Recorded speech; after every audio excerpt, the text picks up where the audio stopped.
Welcome one and all to the GamezAttack podcast, episode number 44. As I call this episode, Spooked. How's it going, everybody? How's it going? Woohoo, yeah. Oh, yeah. Oh, yeah. Oh, yeah. Welcome one and all to the one and only podcast about video games, video game hardware, video game people, video game industry, video games, spooky video games, political video games. I like video games. I like a lot of video games.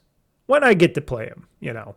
When life doesn't get in the way and stuff, I like to play a lot of video games. Welcome to the GamezAttack podcast. I am your host with some most, Mr. Mike, and we're going to be talking video games, more video games, and then after the podcast, and I mean after the podcast music goes off and stuff, for you audio listeners, if you want to listen, it's up to you or not. That's why I put it all the way at the end, beyond the music and stuff, and this is not going to be on YouTube. I am going to be talking unfortunately, some politics, because tomorrow, as you're listening to this today, there is an election coming up tomorrow, Tuesday. I might try to put this up today on Sunday as I'm recording this, though. So it might be today I might put this up. We'll see. I might put it up on Sunday. It depends on how I feel. Maybe I might want to put up today and then have it ready for Monday, so people that don't have time to listen to a Monday, you know, don't just listen to it on Tuesday, because that's voting day. And I want to talk some politics. I want to talk a little bit about Trump and Harris and the whole go vote thing and stuff. And I also spoke about a little bit about a certain somebody saying that people are talking like this guy. He's a big gaming podcaster. He does big gaming speak. You might know who I'm talking about. I'm not going to mention his name, but he's been doing, on his last podcast, he did a little bit of slandering against Trump and stuff. And I don't think people should really slander too much, unless if you're a politics podcast. He is not. He's just a video game player. And he was coming off kind of harsh on everything. And he's talking about how you got to be fucking stupid to vote for Trump and everything else, and it's slandering the whole go vote thing, and says you should not vote if you're voting for Trump and bullshit like that. I don't like doing that, saying that. If you're supposed to be talking about video games, talk about video games. Leave the politics out of the video games, even though there's politics in video games, so it's kind of hard to. But if you're going to talk that shit, maybe he should have did it at the end of the show. He did it first thing and made a big chunk of the show talking about how much he hates Trump and thinks everybody's stupid who votes for him and stuff. And he's like, I wouldn't voted for my woman and stuff. And it's like, dude, not cool. Not cool. I don't care if you like or dislike. Hey, I hate Biden. I say that all the time. I gave Biden a try before. He just did not work out, as you can tell, for the American people. And we need new. And I don't think, I could say I don't think Harris is new or not. I don't know. I'm not going to tell you that, because I have my message at the end of the podcast. And even though I'm not endorsing he or she, they should both have the chance to get elected. The choice should be yours, guys. That's all I'm going to say. I'm not going to slander anybody. That's not what this podcast is about. I do not believe people should slander like that. And this one particular person that talks games and stuff, he's been having a lot of not just political views about politics wise, but in video games and the video game industry, and just calling people really stupid. He's been really ignorant lately on his speech against people and liking certain video games, this and that in the industry. And I'm just really getting a little soured by how he's portraying himself and everything like that. Because sure, people like a certain game where you can't just call him stupid. If I like playing Barney's Big Adventure and it's a shitty game, but I like it, calling me stupid is just not good in my books. It sours my taste on that. And This guy, a lot of people follow him. I used to like him a lot back in the day. I'm not sure I listen to his podcasts every time because it's something to listen to about video games. And I do watch a little bit of his content, but he mostly does the same content over and over again on the same stuff. And I just don't like that stuff as much as other people do. But let's just say his whole view on everything, gaming, politics, etc., life in general, I just do not agree with, and I do not like how he portrays it on an open public stage for people to hear. I think it's just not cool, man. You should just stick with the video games, stick with what games you're playing, what games are coming out, if they're good or bad, and stay away from anything politic-wise because you shouldn't be doing that. Like I said, I left my little bit of politics talk. I'm leaving it all the way at the end. So if you guys don't want to hear that bullshit from my mouth, you don't have to listen to it. Because we're here to talk about video games. And especially the games that I have played in the past weeks, folks. The games that have been played in the past week.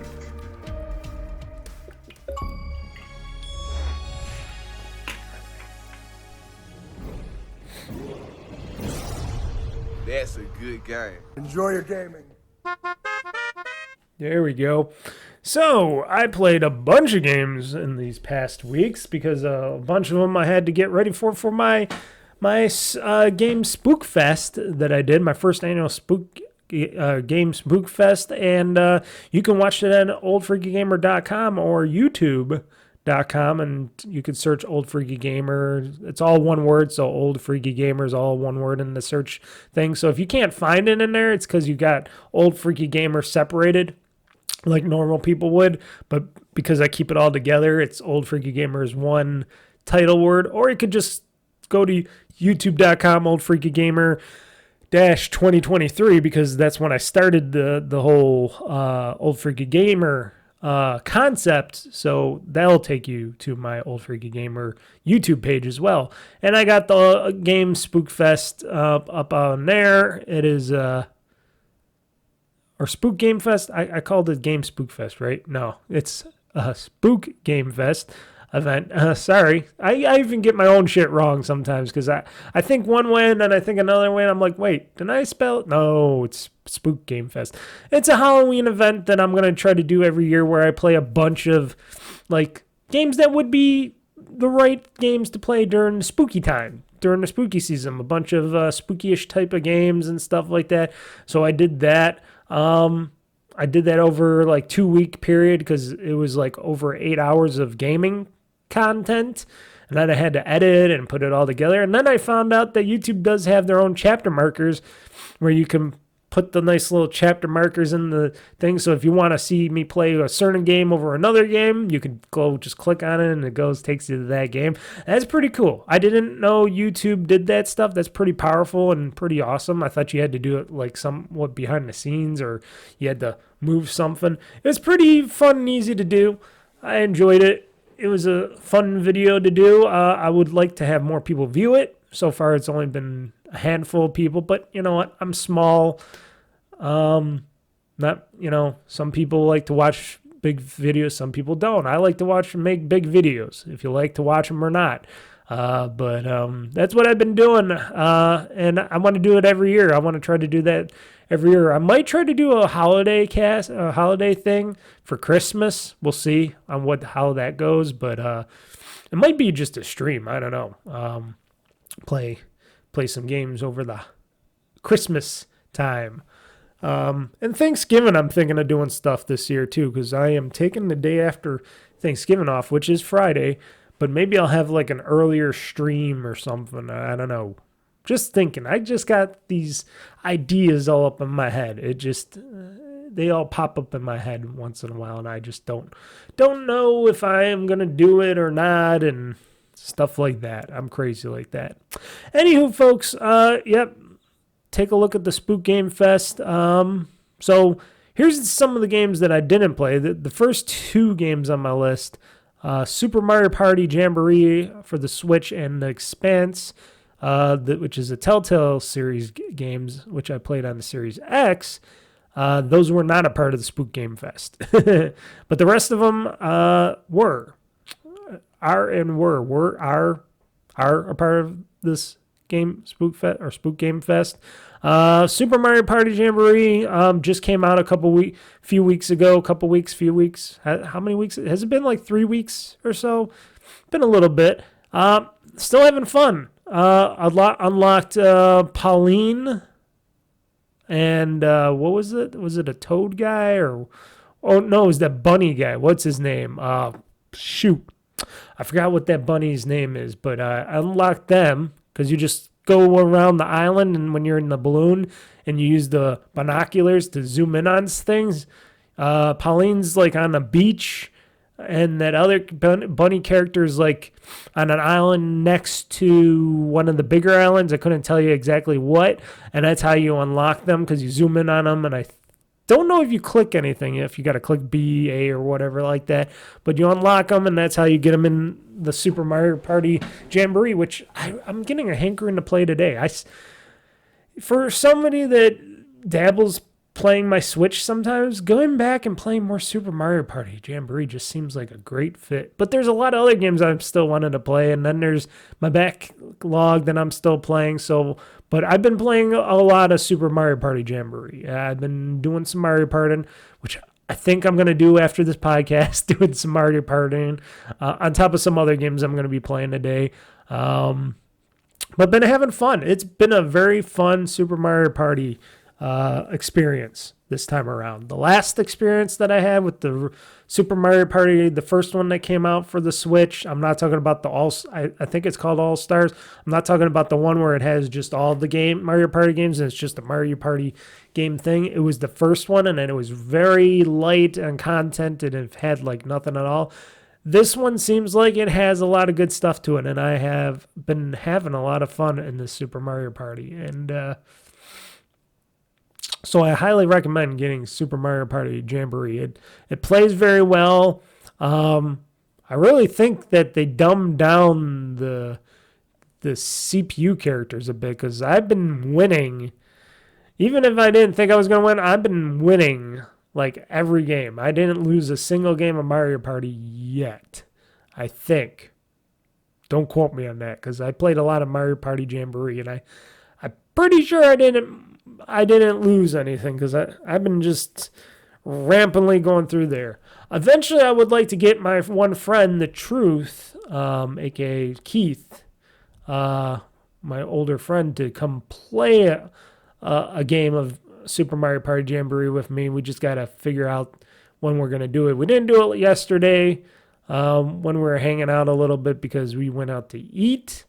But maybe in the future, we might do a video of that, a Let's Play of Super Mario Party Jamboree, and we'll have a little friendly competition like we did with the Mario Party. I thought that Mario Party video was excelente when I was playing against them. That was fun. I want to do that again. But it's a very fun game. Highly recommend it if you got a Switch or for your kids, family. Super Mario Party Jamboree. Very good get. Very good get. There's that Legend of Zelda game that came out as well. Whatever her name is and whatever the game's name is. I should technically probably look it up. What is that new Legend of Zelda game? Let's see here. Legend. Oops, I spelled legend wrong because I'm stupid. Legend of Zelda. Is it Echoes of Wisdom? Is that what it was called? Oh, yeah, Echoes of Wisdom. Yeah, that just came out. Didn't get that yet. Yeah, that came out September 26th. I didn't get that yet. I heard people liked it. I didn't even play Tears of the Kingdom yet. That's still wrapped up on my shelf. I was about to play. I just did not yet. But maybe eventually I'll pick this up. Maybe if there's a Black Friday sale and this game goes cheap, like on Amazon or Best Buy or something, maybe I'll pick it up or something, get a copy of it.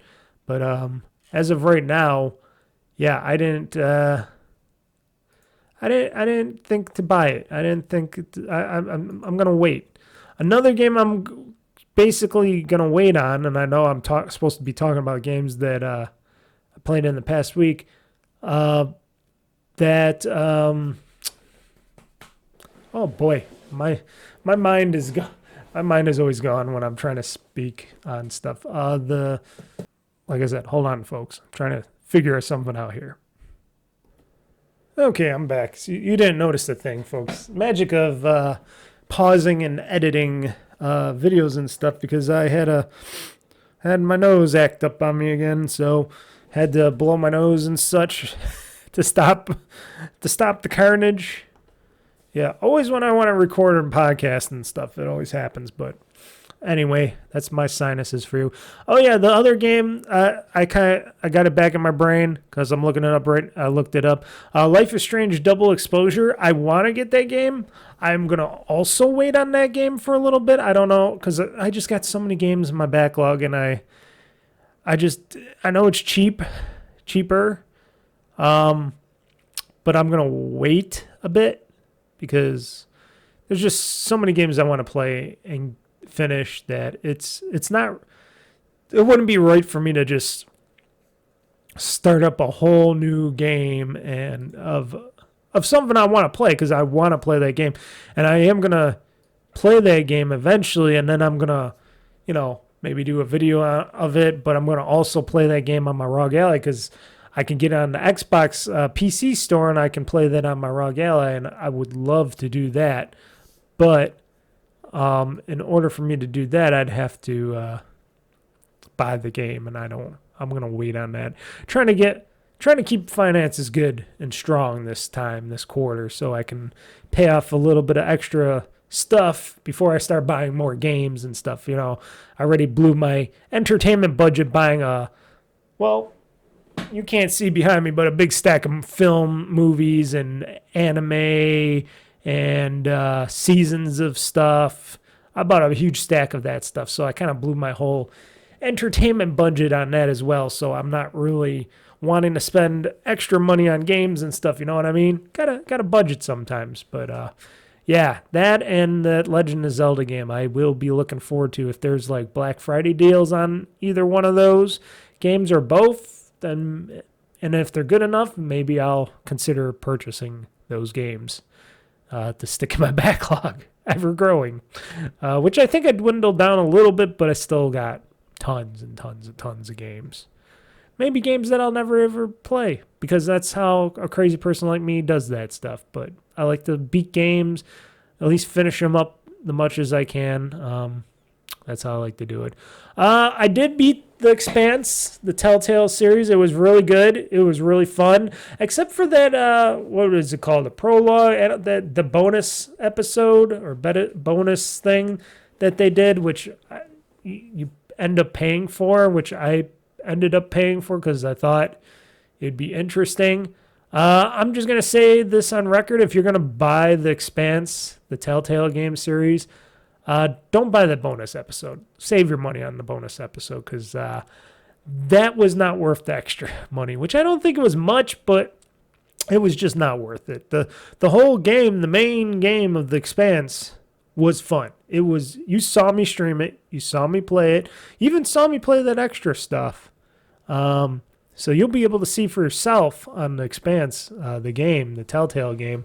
I think they did an amazing, excellent job on that. I cannot wait to, which I think it's them. I think it's these Telltale. I think it's Telltale with these guys. I keep forgetting who's who now because everything's all split up. I think it's Telltale still. I cannot wait till The Wolf Among Us 2 ever comes out. They were supposed to maybe come out this year by the end of the year, and then I hear nothing at all. They were teasing it again. They had like a teaser last year of The Wolf Among Us 2 trailer and stuff. And I'm really, really, really, really eager and hoping that game comes, because I loved the first Wolf Among Us game from Telltale. And I'm really, really hyped and stoked about the sequel to the Telltale The Wolf Among Us, because that was some good dark fairy tale shit. Very fun. But like I said, The Expanse, really fun adventure. Got me to purchase the series. I bought this Telltale. Hold on, folks. Got it right here. Ugh. It got me to purchase this show, which I got to rip.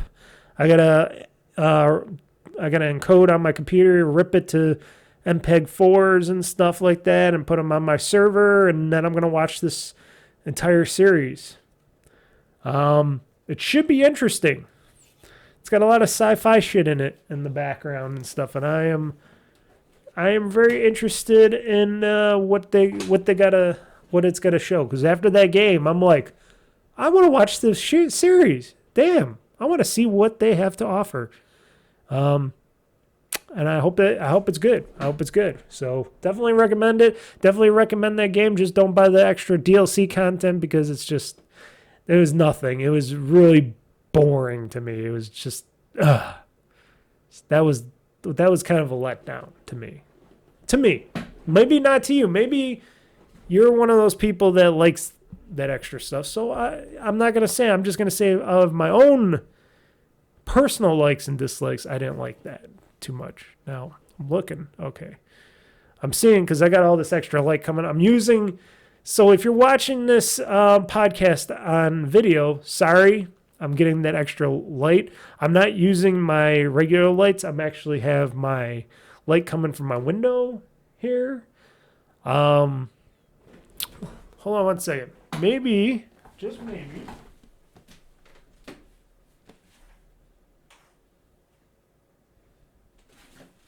Okay. Maybe I'll just have it from the computer. Yeah, even the computer is bright still here. So you're still getting the brightness from the computer and the window over there, but maybe this will help a little bit. So excuse me if I look all super light and bright and light. And I'm a light white guy. I'm very white, especially wintertime when I'm not getting much sun as I do in the summertime. So I'm a little darker in the summer, but I'm just letting my light from my drapes and stuff come in, and it's very bright outside, and it's making my room very bright, so it's making me very bright, and I can't tone that down. At least I don't think I can tone myself down. I don't want to try because I might screw something up, but yeah, I'm very bright, so excuse me for that, folks. I could just go all black over here and turn this light off because, yeah, sure, some of it's coming from the PC monitor as well. Is there a dark? I thought there would be, and this is something that's interesting to me. In Notepad, because I use Notepad for my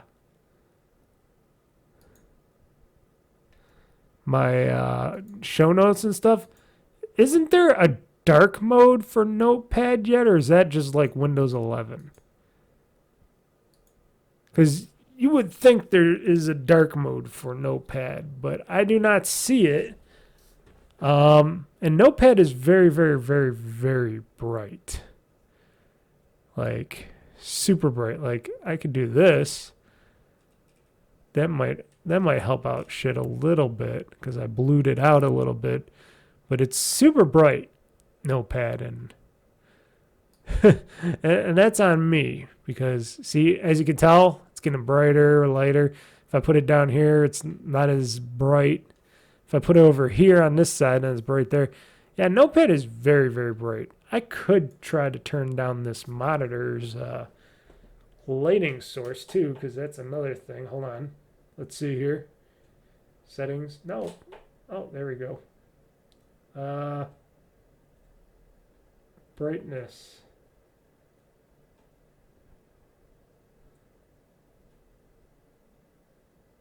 Picture.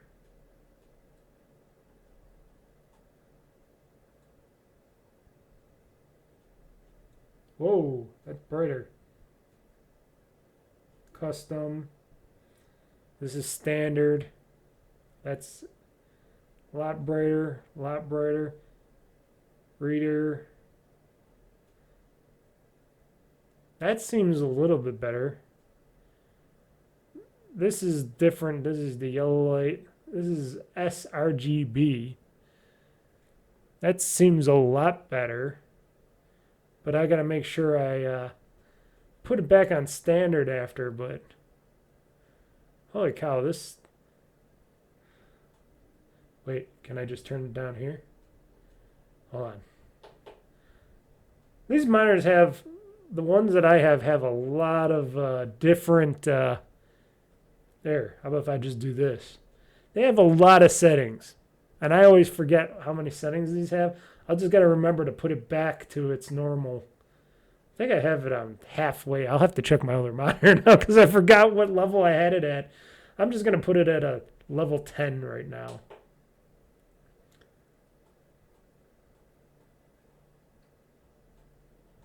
Exit. Okay, there we go. Enough me messing with my monitor. Yeah. Yeah, I got this one at level 10, so that should help with how much brightness I got. It's just too bright, man. My monitors get really bright. There's a bright light in here. I should really probably have these monitors at a lower. I should look up. That's the problem with my monitors. I should look up the good monitor brightness. Maybe I have these monitors running too bright and too hot with their LEDs. They get bright. They're good. They're good at brightness, these monitors. I like how bright they look and get, but maybe sometimes, especially when I do some night streams and stuff, maybe I should lower them up because now I look a lot better, don't I? You know, I closed the curtains over there. I turned down this monitor by a lot because shit, it just was too bright. And it didn't need to be that bright, but okay. So back to the game show. See, even on a podcast here, you can always find something interesting. It's just crazy how monitors are though now. You ever look at your new monitors or something or gaming? These are like multimedia gaming monitors. These are gigabyte, partial curved monitors. They're not super curved. They're semi-curved. They're really nice. I got to get another one. They're like, what are they, 240 hertz monitors or something like that? They're LED backlit, all that stuff. Some people were complaining that there was like brightness things in the corners and stuff.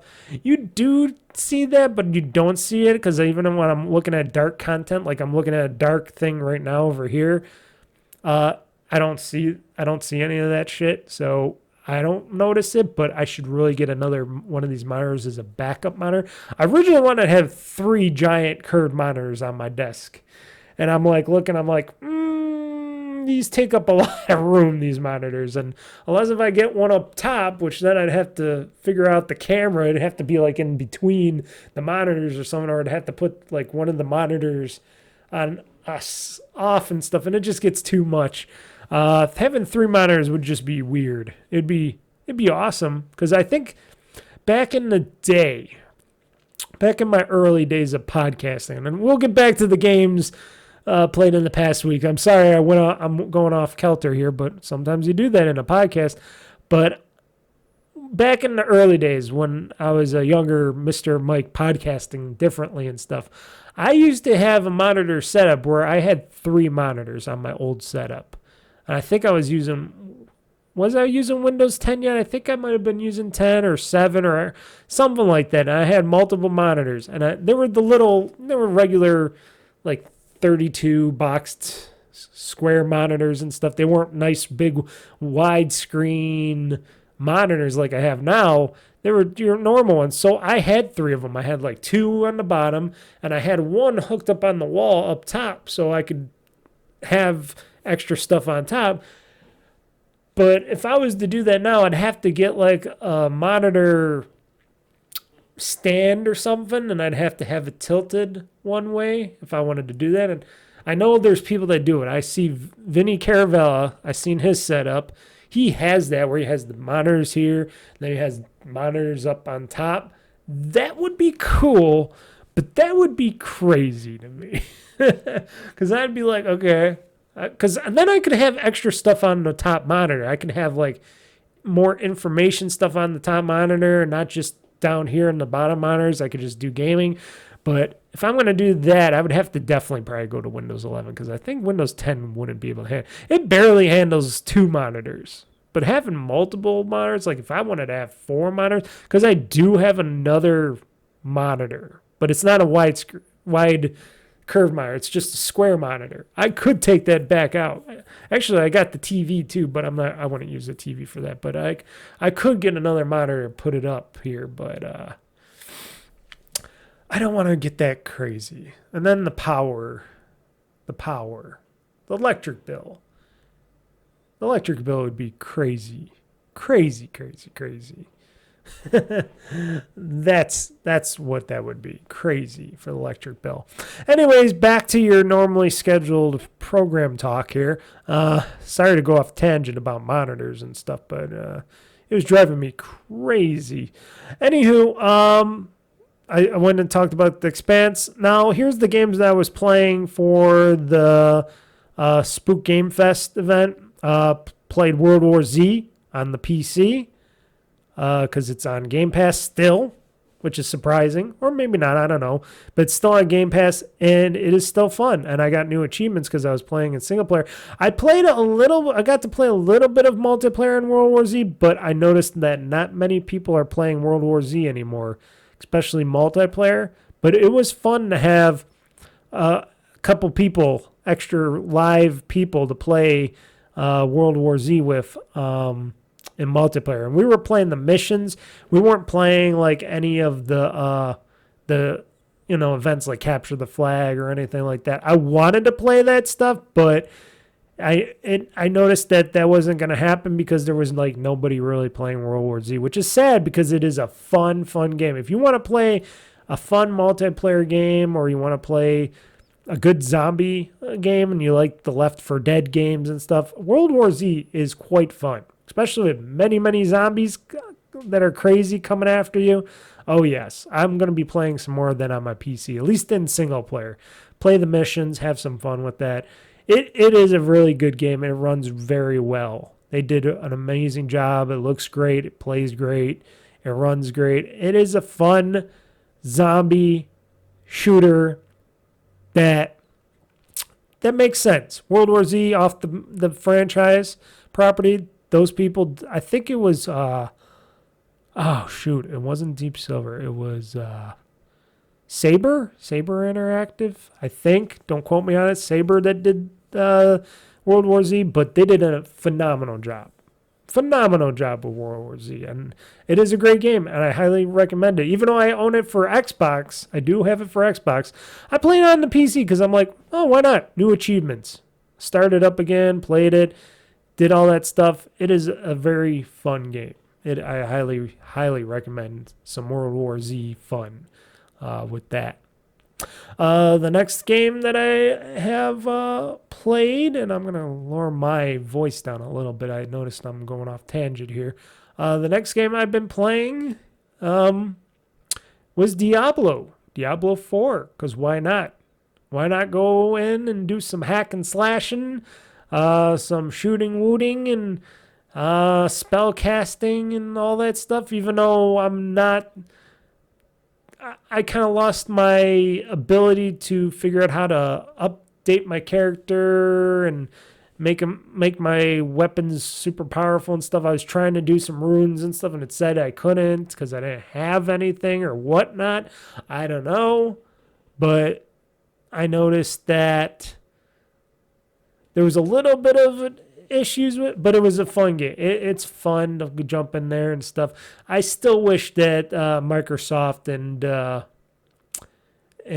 Activision Blizzard would fix that back end for Diablo 4 already and just kick it off the battle.net and just let us play it via Xbox, pure, so I could just download it with PC, Xbox, and I can get achievements for it, because that's why I'm not playing Diablo 4 on the PC, because you don't get Xbox achievements. And sure, you can do cross play with that, but even if you play it on the PC and you transfer your cross save to your Xbox version of the game, it doesn't unlock the achievements if you would get achievements in it, and that is a bummer. That is stupid and a bummer, and that is the reason why I'm not playing on PC, because I also want those achievements, because I'm achievement whore, and that's what Achievement Whore does.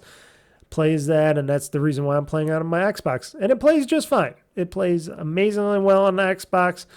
Like I said, I would like to play Diablo on the PC. Maybe the next one, folks. Maybe the next Diablo, which I'm sure it'll be sooner than later. Maybe the Diablo 5 or something will come out eventually, and then we'll play it, and I can play that on PC and stuff, and it'll be all good, and I'll have achievos and stuff. If achievements last that long, if they're still out there, I would like to do that. But very fun game. I know everybody likes a little bit of Diablo. I know they got that expansion out that you can purchase. I'm going to wait on that. I don't really need to get the expansion. I still got the whole game to play of Diablo. So I'm all good with that. Another game I've been playing on the Xbox Series X, because I've been playing a lot of these games on the Series X, because it just seemed like playing them on my Xbox seemed like the right choice right now. Because sure, I got a gaming PC, but a lot of these games I don't have or I can't get on the Xbox PC part of these for these games, and a lot of them you got to either buy on Steam separately, or you can only play them on the Xbox. And I'm like, okay, so another one of these games that I played for the Spook Game Fest was Dead Space Remastered. Went back into that, played a big chunk of that, even played a bunch more of it after the fact. And I think I'm on chapter 6 right now, and that game is kicking my ass, folks. That game is literally kicking my ass. I forgot on how much that game I didn't feel like that game kicked my ass the first time around, but this time around I'm like, ugh, it's kicking my ass. I wonder if it's because of my long pause breaks between playing it. I do plan on playing more of it soon, like maybe this week. I don't know. I want to play more of it and get farther into that game and adventure. But like I said, it's been really crazy on how the whole thing is. And I'm looking at myself here. I'm wondering if it's just my eyes. But Dead Space, really great game. When they remastered it, they fixed a lot of stuff that the original Dead Space had broken on in it, especially with the tram thing. The tram is a lot better of going back and forth between levels and stuff. The creatures seem a little bit more powerful this time around. I don't know if it's just because of their new advanced AI director in it. Remember the AI director? It's the AI, the early AI in games that would dictate if your game is getting a little too easy for you. So they'll throw a few of these monster creatures at you and stuff and throw a little extra at you. That's what Dead Space Remastered is. And had a ball in it. Been a really fun blast. So I got to finish this up again. I got to finish it up, beat it one more time. And then I'll be done with Dead Space, unless they remaster Dead Space 2 or something like that, which I hear might not happen. Who knows? Maybe they're making a new Dead Space. I don't know. This game is not a part of the Spook Game Fest, but it's kind of spooky in itself. Superliminal. It's a puzzle-like game. I'm playing on the Series X. It's where you're like doing this whole Portal thing. It's like Portal, but instead of using a portal gun to make holes and stuff, you have the ability to take objects that are in here for these puzzles, and however you move them on the screen, if you're moving them up and down, or you're taking them up and you're moving them up and you're making them look bigger and you drop them, the objects become bigger or smaller depending on how you move them, drop them and stuff. It's really crazy, but it's a awesome crazy in a concept of how it gets you to think on how to solve and master these puzzles with these objects. And then you got the whole GLaDOS sounding robot, because it sounds exactly and talks exactly like GLaDOS, talking to you behind the scenes going, "Oh, yeah, you're not doing this right. Oh, where are you going? That's not a way out." The same little things that GLaDOS, the robot, would talk to you and tell you is not good for you if you do this in the game. And it's a big puzzle adventure game. I use it mostly to get some extra Achievos and stuff like that, but it's really been fun. I'm playing it on the Series X. You can get it also on PC Game Pass or PC Steam and stuff like that. I'm sure of also on the PlayStation, which I'm going to have to talk to you guys. I just reminded myself on this thing that I got to talk to you guys about. And I'll talk to you a little bit about this after the games that I played in the past week. So we'll keep moving forward, but hold on to that idea. I'll hold on to that idea of what I'm going to talk to you guys about.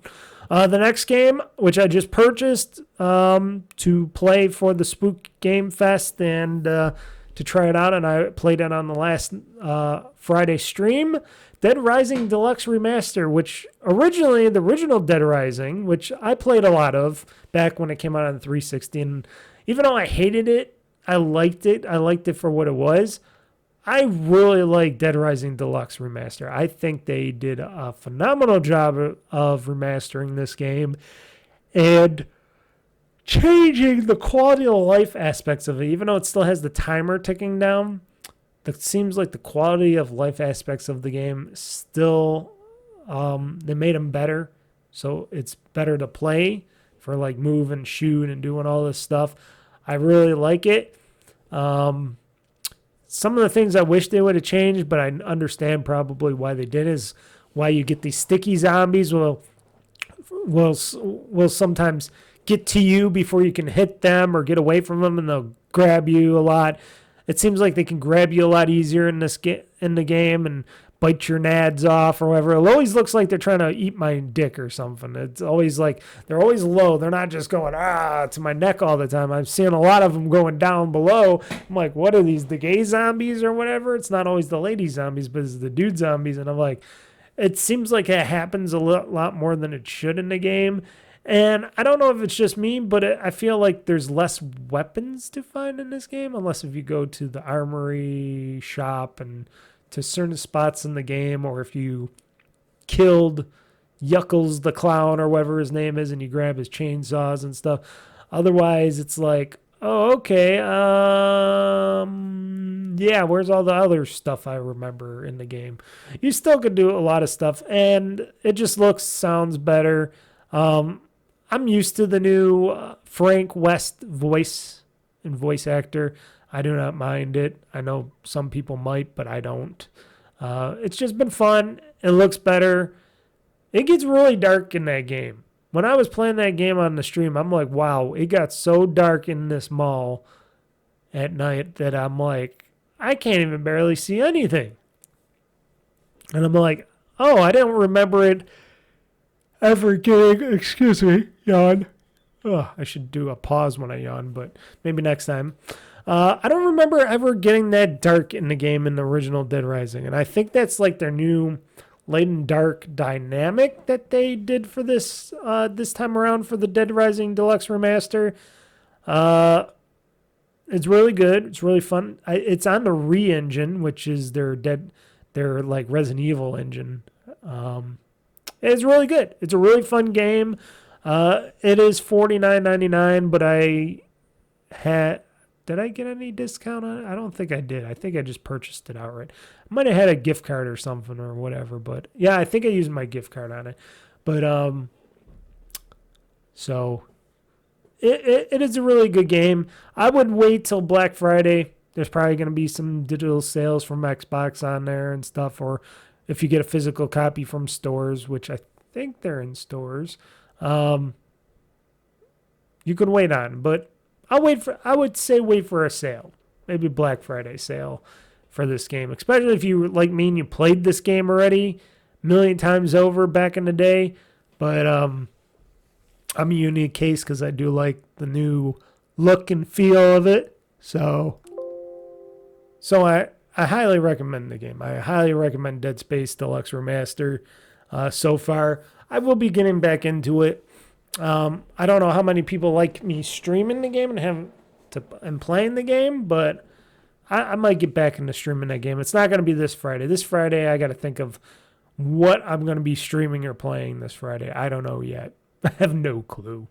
I have nothing yet for this Friday, and I should get it ready this week because before you know it'll be Monday, and I should be posting what I'm playing for the week and doing for the week on Monday and stuff. And craziness. I'll think of something. Maybe it'll be something like another backlog game or something.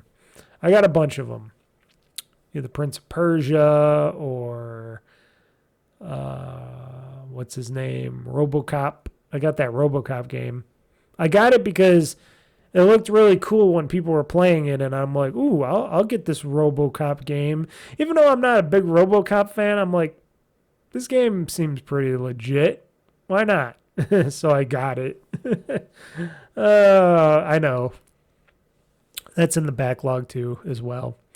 And the final game that I've been playing, and I've been playing this on both my PC and SeriesX, and I even purchased some DLC for it. I purchased that Contra DLC for it a little while ago. I know that came out a long time ago, but I just got around to buying the DLC recently because I'm like, oh, people are talking about this DLC, and I'm not talking about the Contra DLC. I'm talking about that Ode to Castlevania DLC, the ODE to Castlevania Vampire Survivors DLC that just came out. I just purchased that too for like $3.90, which is a damn steal for DLC, especially when you get all these new characters and levels and stuff like that. That is not bad for some DLC. So I just bought that, the Castlevania. Not that I'm a big Castlevania fan at all, but for Vampire Survivors, having those characters and stuff in the game, that's awesome. And for the Contra DLC, I did play some Contra once in a while. I like to play Contra, so I bought that DLC, and boy, oh boy, that has not let me down yet. Playing Contra and Vampire Survivors is damn fun. Doing some of the Contra stuff in Vampire Survivors, it is damn fun. And like I said, it was cheap too. It was like, what was it, $2.99, $1.99, something like that. And like I said, this DLC for the ODE to Castlevania was only $3.90 altogether. I think that was with tax, right? Yeah, $3.90 with tax.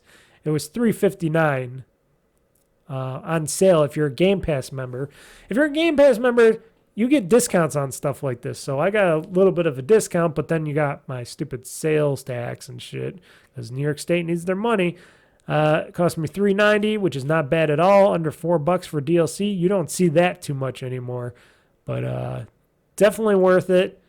And definitely something I picked up and I will be playing. I've been playing a lot of Vampire Survivors. It's something, if I don't have time to play a full game, like I do also plan today to play a bit of, which I might make it as my my video. I don't know yet. I was planning, maybe I'll make Star Wars Outlaws because they updated that a lot.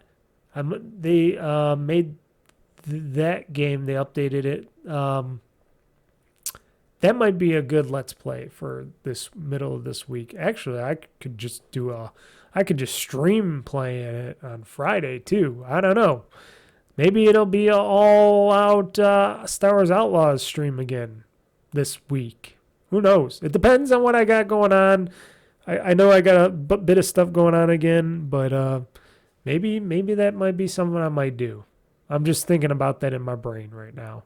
Maybe it'll be Star Wars Outlaws week, and I'll do a Let's Play video of it, and then I'll get myself really into it, and then I'll play it on Friday as a stream for Star Wars Outlaws because they did a lot of patches, they did a lot of updating.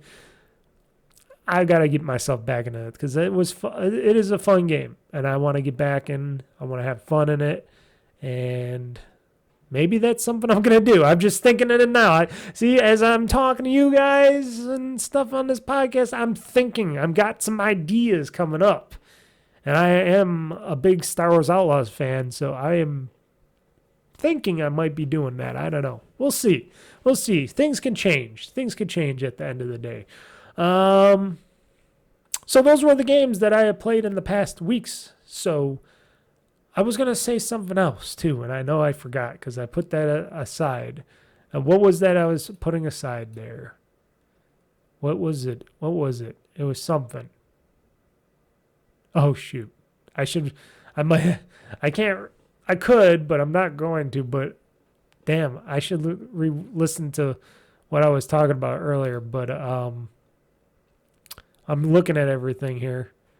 Dead Space, Superliminal, Dead Rising Deluxe, Vampire Survivors PC, Series X.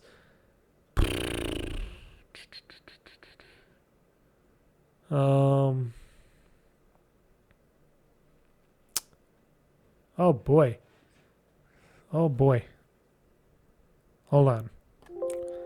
See, that's what happens to me when I don't write something down. My brain sucks like that, folks. That's why I call myself OldFreakyGamer, because my brain sucks.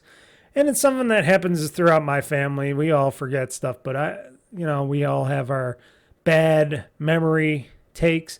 And I should have wrote down what I was going to talk about. But I left it on the table, and that's what it's going to stay, is on the table, because I'm not going to stop this podcast to watch and listen to what I said before. Anyways, those were the games that I played in the past weeks again. And going forward, why am I not playing Call of Duty Black Ops 6 yet? Yes, I have not played Call of Duty Black Ops 6 yet. The whole reason is I do have it. It's on my PC right now. I don't know. People say it's really good and the campaign's really good and stuff. After playing Call of Duty, I think it was Modern or Advanced Warfare 3, one of the two. I don't know anymore. It was one of the main ones that were, I think it was Modern Warfare 3. It just left a bad taste in my mouth. It's not like how Call of Duty was. I like World War II Call of Duty, where you can go with a squad of people and you're going around and there's a battle going on. Not this stupid one-man, woman espionage mission and bullshit like that. I like the good old-fashioned, let's go, what's boots on the ground, stuff like that. Let's make this game an actual war game, and it hasn't turned out to be a war game for a while, and it's just like, it's bothersome. It's bothersome. Hold on one second again. I know, a lot of pausing because stuff has been annoying me. I opened up my curtain lights over here for some extra light again because I think I'm getting some video issues here, at least on my side. I'll see when I have the recording done. Sometimes it looks different than not. Anywho, I just got this bad taste in my mouth from Modern Warfare 3. I know people say, oh, this is a great one, but I just don't want to do an espionage one-person mission. I want to go as a group, go through some offices, blow away some people, have some fun, and that's what Call of Duty used to be. And that's where it's not anymore, and it seems like it's these mission types where you're just going through these, I don't know. I'll have to play it. I can't judge it if I haven't played it yet. And I have it. I just haven't pushed the play yet. Yeah, trying to get myself into wanting to play a game. That is something. I know a lot of people are playing it. I know it's one of those big games. And another thing, I did not download the extra stuff to play multiplayer of the Call of Duty 6, Black Ops 6, because I don't want to play fucking multiplayer with Call of Duty. Because I know I'm going to get my head shut off 2 seconds while I get into the match, and I just don't want to do that. I don't want to do that high, fast-paced, competitive shooting bullshit. I'm not that quick with the triggers. So it's not a game for me anymore. I used to play all the Call of Duties back in the day, back on the 360 era and stuff like that.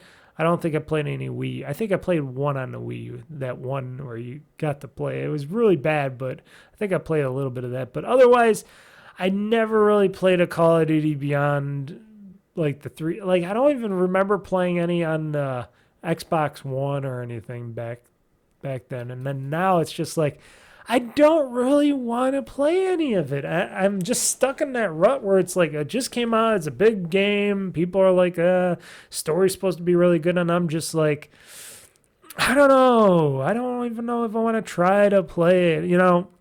It seems like it might not be for me. I know, like I said, I have it downloaded. I should force myself to play it. I should put it on a video so you can all see me playing and go, what the fuck is this? I don't know. I'll get around to it.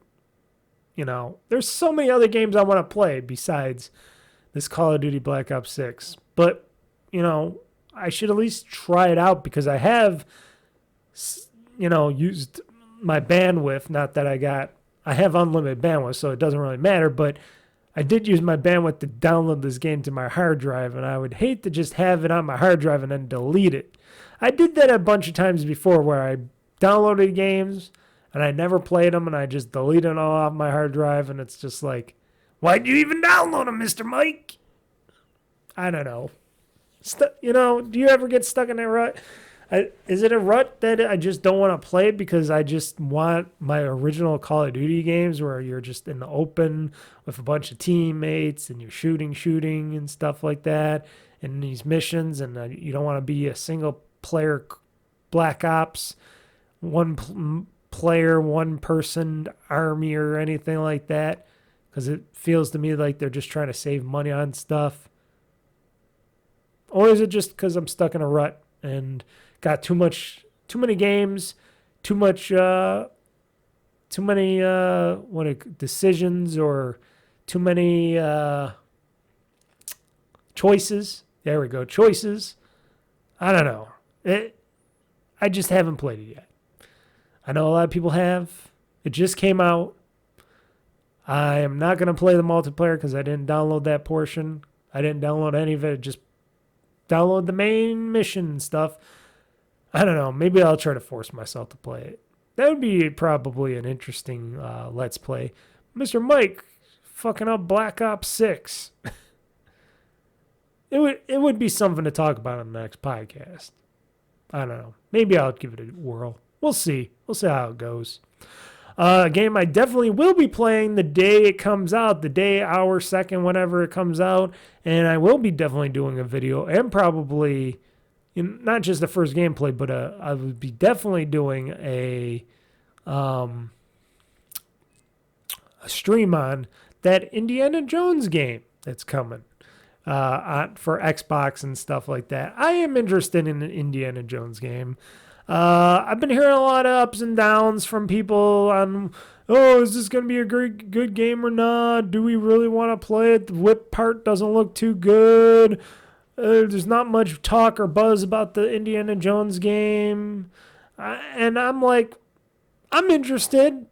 It's indie. It looks like Harrison Ford. It sounds like him a little bit. I know some people say, no, it doesn't. I'm like, if you really just pay attention, it kind of does. To me, it does. It's the best you're going to get. You're not going to get Harrison Ford doing VO work for an Indiana Jones game and stuff like that. And they got his likeness at least in there and stuff. So it is basically Indiana Jones. And Troy Baker does a decent Harrison Ford-esque voice. So I'm happy of what we're going to get. And because it's a free game, pass game, when it comes out, who gives a flying fuck? And then when you guys over at PlayStation get the privilege to purchase it for probably $70 or whatever, I bet you it's going to be $70 next year. Well, there you go. Then you can play Indiana Jones next year. That's why I don't care. And then all the people complain, why is this game going on the PlayStation? Who cares? They're getting it next year. They're not getting a day and date like we are. And two, they got to pay for it. Because mostly if you're on Xbox, I would hope that most of you got Game Pass Ultimate. And then you get to get stuff like Black Ops 6 and Indiana Jones for free.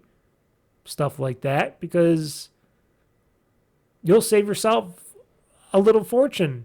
And you got a lot more choice. Whereas if you're a PlayStation gamer, you don't got that much freedom and choice.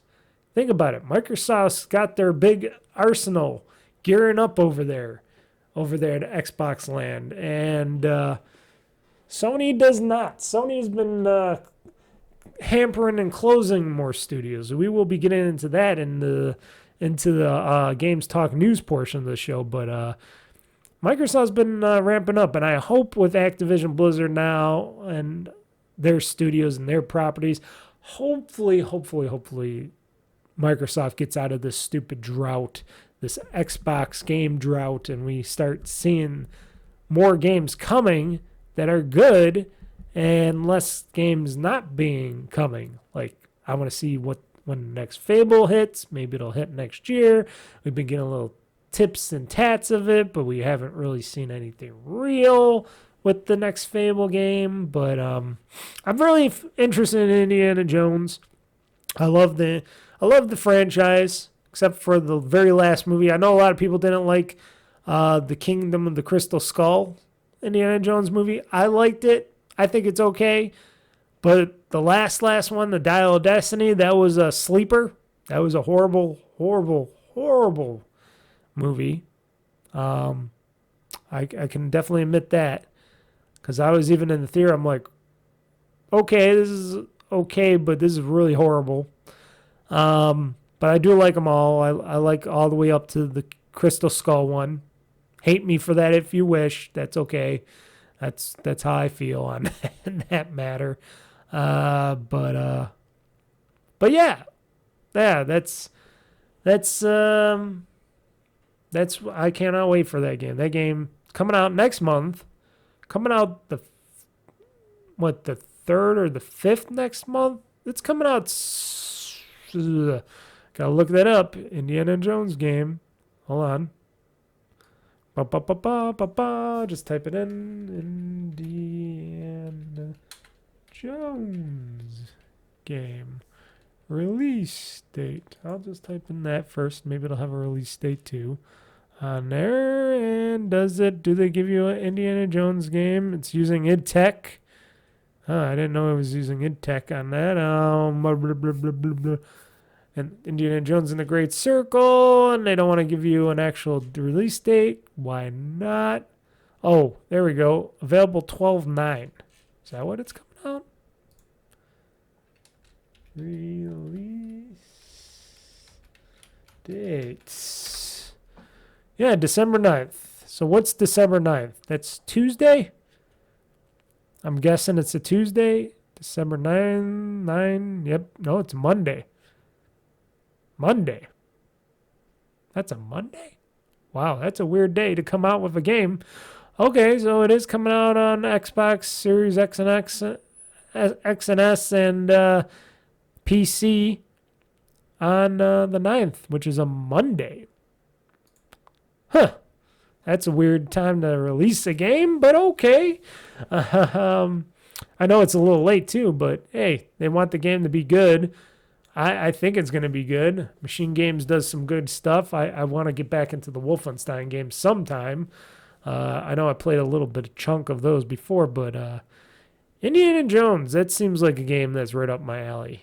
You know, do a little bit of puzzling, a little bit of fighting, a little bit of whipping, a little bit of candor remarks, have some fun, first-person action fun. I'm interested in what they're doing with that game. I'm very interested. And it's on Game Pass, so I'm not spending a dime on it, so I'm not really worried about how well or how much it sucks, because I got Game Pass. So it saves me from wasting $70 or whatnot. And even if I did, I'd probably buy it anyways, because that's me on that. So that's coming out soon, December 9th, next month, for Indiana Jones. And I'll see if I play some Black Ops 6. Let's see here. Nothing else to really talk about. Like I said, I can't remember what I was originally talking about during the games played in the past week, because I'm stupid like that. And I should do better at figuring out what I should be talking about. I should write it down as I'm talking. But I do got a lot of talk to continue with on this podcast. And that talk is going to be Games News Talk. And that talk is next. And I hope I hit the right button here. I think that's games played. That's games news. I think it's this, but don't quote me on that because I'm going to do a little craziness here. Hold on. Okay. I figured out the right button here because I don't have it. Because I have another one here and I should switch this up on my control panel here. I should switch up on how I hit the right buttons for the right tasks. So here we go. The Gamez Talk Newz. Next. Locked and loaded, ready for the fight. Game Talk Newz, gonna set the stage alight. Mr. Mike's got the scoop, he ain't holding back. Dropping bombs on the gaming industry track. Hear the thunder, feel the roar. Game Talk Newz, gonna settle the score. From E3 to PAX, they got it all. The highs and lows, ready to brawl.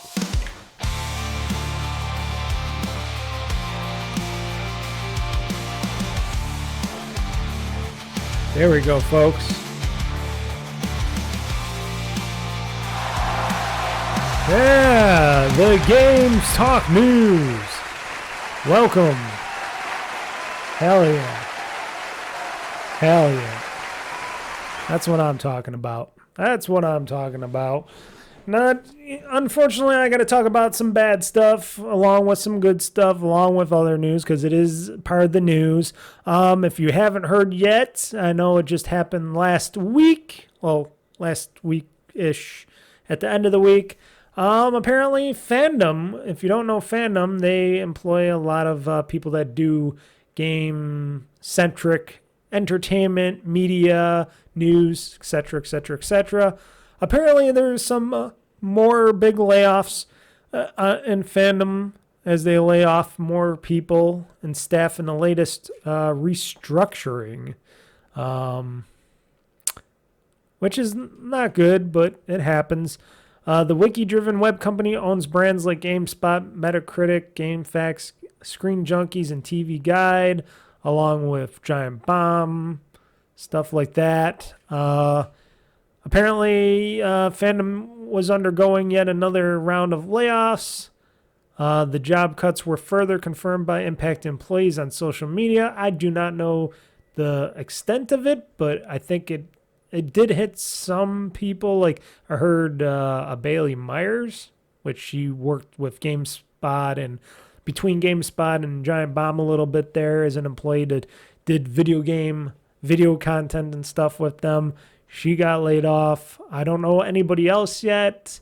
Probably some people that I don't know because I don't look at the GameSpot people too much. It's mostly the Giant Bomb people I still watch or listen to.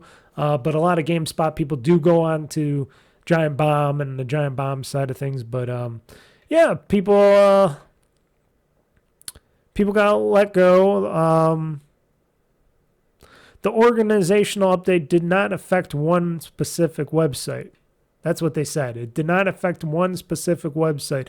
I wonder if that's meant Giant Bomb in general. Because they say GameSpot, Metacritic, GameFAQs. They talk about everybody else, but they did not say who was not affected. Which is weird. It's weird that a lot of this news isn't all coming out at once and that you gotta scrape to search for any news on this subjects and stuff. The layoffs are just the latest since Fandom acquired the suite of sites back in October 2022 for a reported $55 million. The first round of cuts then came less than 4 months later in January of 2023. There was 2 writers that confirmed the dismissals on X, and the third stating that this is the 4th round of layoffs since the 2022 acquisition. Apparently, Dave Klein got laid off from GameSpot. I guess he was a video. What is he? A video producer, senior producer. I guess he can program in C and Unity as well to do game design. So he should have a good step forward, maybe. I don't know. I hate to say that because everybody in the video game industry is getting laid off here and there, so I can't say that unless if he makes his own games or something. But he got laid off. Chris Heiner got laid off. Don't know too much about him, but he was from GameSpot. So 2 people from GameSpot. Jake Decker.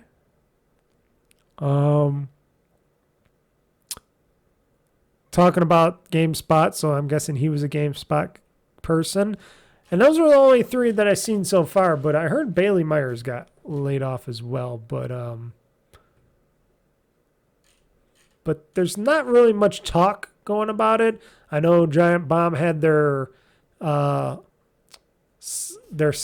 blackout of celerity or silence or whatever.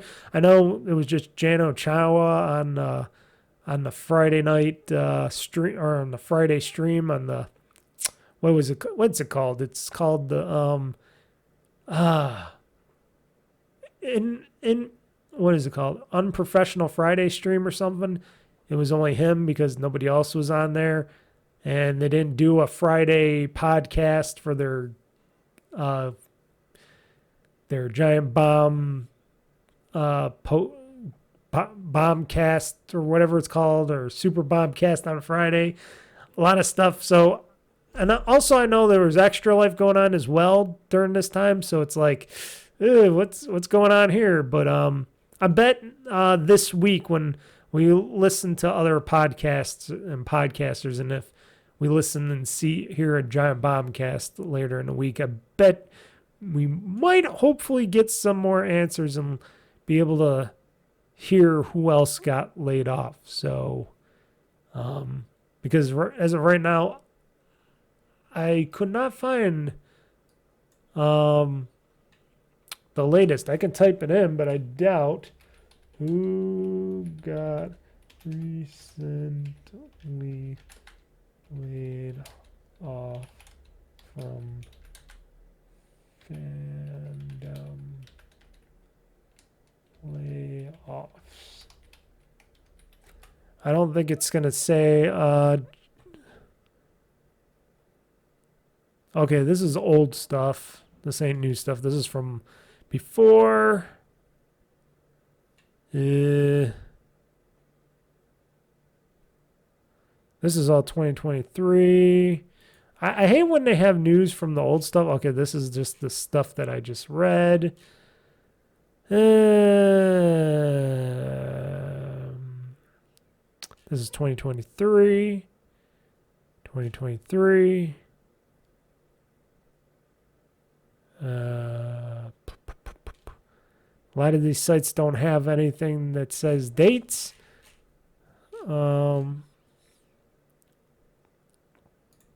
If I put 2024 in, maybe it'll work.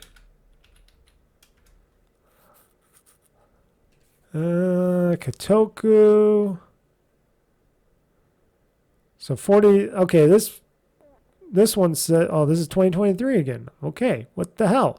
Stop with the 2023. Okay, fandom cuts 11% of workforce affecting GameSpot and others. Okay, this is from 3 days ago. Okay, this is just the same stuff that I've seen before. Not seeing anything new.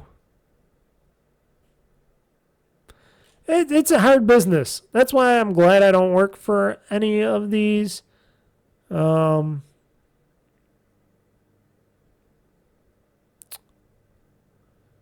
I'm looking at, from Honest Trailers. Yep, that's definitely Bailey Myers there.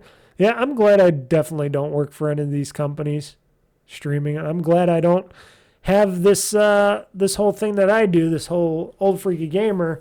I'm glad I don't have this as like a thing that supports my lifestyle, because shit, it's not that it's not easy. It's just it's not anymore, at least nowadays, not a great lucrative way to make money today in today's day and age. You know, if advertising going down the drain in certain ways, because we're all sick of it. I'm not going to lie. We're all sick of all the bullshit advertising.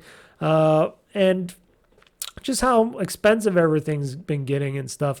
Having a job like working at a Giant Bomb or GameSpot about video games and stuff. Not too many companies out there want to continue to do that stuff with editorials and stuff and videos. It just gets really expensive to keep people on like that and do stuff. And that stuff they want to do it as cheaply as possible with as less staff as possible. And they're going to keep cutting if they need to keep cutting going further because they're not making as much money with these people and the sites and, advertisements that they do.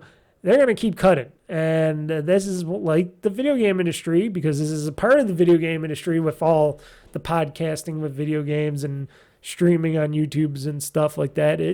It does hurt a lot of bottom lines. It does hurt the industry as a whole. And that part of the industry of covering games and stuff like that. And it's just not feasible right now to have that much. It's not even feasible because all these people say, oh, I guess I'm going back to YouTube. With all that stuff. And it's like, that's not always lucrative either.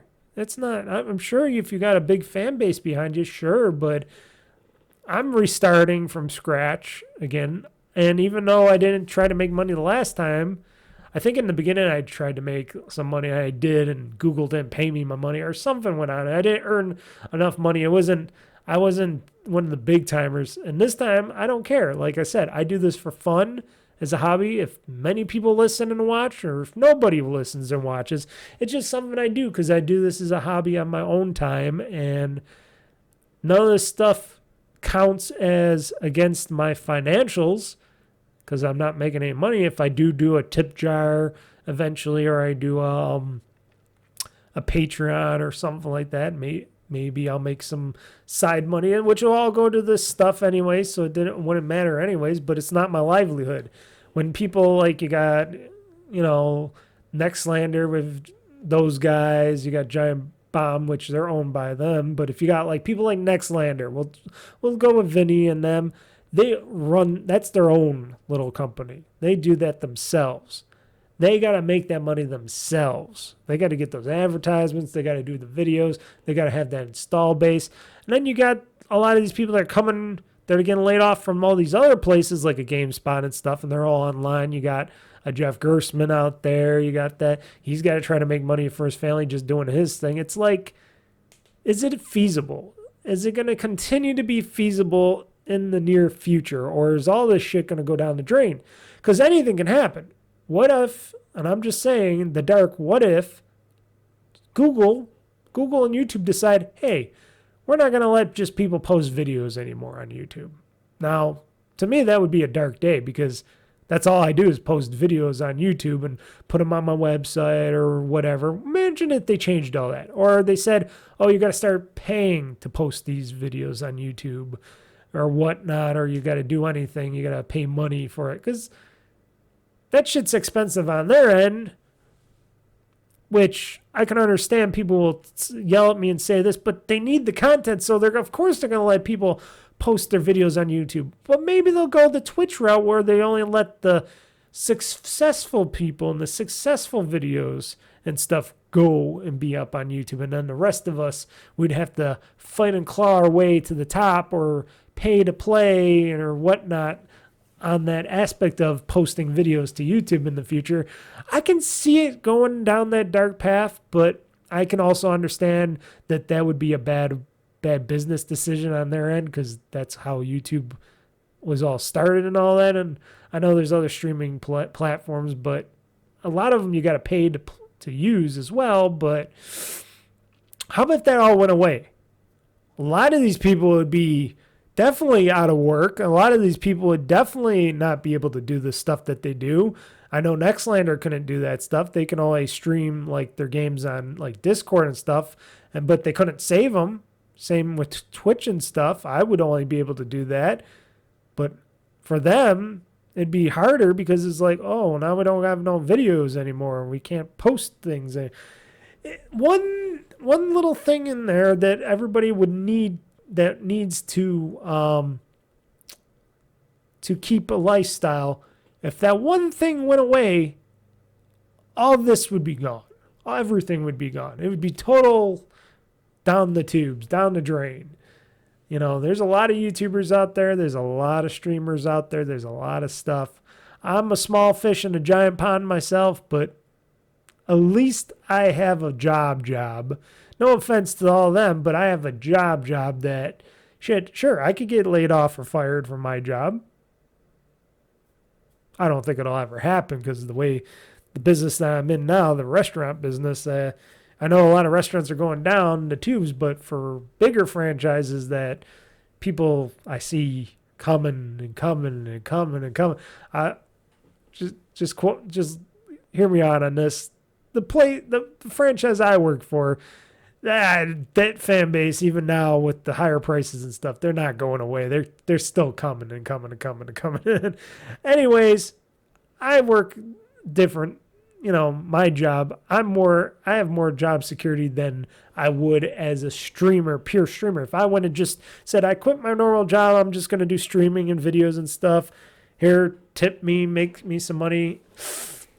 Not always the best thing. Now, like I always said, if I do want to do some of this stuff down the road, I want to do like a start off small with a tip jar, then maybe eventually start selling like, I don't know, some artwork or something, or do some like t-shirts and stuff, which I do got my t-shirts and stuff, my OldFreakyGamer shirts, do some hats, stuff like that, mugs, maybe. But I still would like to get a bigger fan base. I only got, what was it, 70-something people, whatever. I want to try to get at least, 500,000 people, And I know a lot of people probably just don't want to see little old white man like me talking games and stuff, talking shit about their own views on stuff. But I have fun, and that's all you can do. You got to do it if you want to have fun. I don't do it as a job or a business, but for a lot of these people, it's their jobs, it's their livelihoods, and sometimes that goes away, and it's like, eee. And me, I'm not the biggest on the social media. Like, I'll post stuff on Twitter all the time when I don't forget that I'm streaming or got a video out or something, or this podcast goes up, I post it on Twitter and stuff. But I don't do the Discords. I don't do Facebook. I don't do all the other stuff other people are doing. Maybe I should, especially Discord, because that's been big. But I don't do that because it's just like, it's another thing. And it's another thing I just don't care about. I don't care about promoting myself. I promote myself through my videos, my YouTube webpage, my podcasts. That's how I promote myself. And if people are nice enough to just, subscribe and listen and watch, tell other people, let people know, and not desubscribe because they're jerks, because they just don't want to see my video. I don't know. It's been like that forever, and me, frankly, I'm over it. I do it for myself. I say this all the time. It's for me, not for you, not for everybody else. It's for me. If you like what you see, you like my content, my videos, my podcasts and stuff, then definitely join me, subscribe, all that stuff. And I always say it's all free because I can't expect people to pay for stuff because nobody wants to pay for things anymore. And two, if I do, then I got to start doing that in taxes and everything else, and then promoting more stuff. It gets crazy. But for all those people in fandom, I know there were some shocks and awes and surprises, but remember, it's a business. They're working for a business, and that's not the most stable business, especially right now, especially after the pandemic, where money's expensive and everything else is more expensive. And these companies are companies. They want to make money. They got to chew the fat. They got to cut out that fat. So that's what happens. So you can't be expecting. People can't get up in arms and go, oh my God, I can't believe we just got fired. For what reason? Because they want to save some money and make more money. That's what a business is. If the next day they decide we're just going to shut most of these sites down, we're going to get out of the gaming part of what do you call it, the entertainment business. We're going to close down GameSpot and Giant Bomb and stuff. They could. Their businesses, they own them.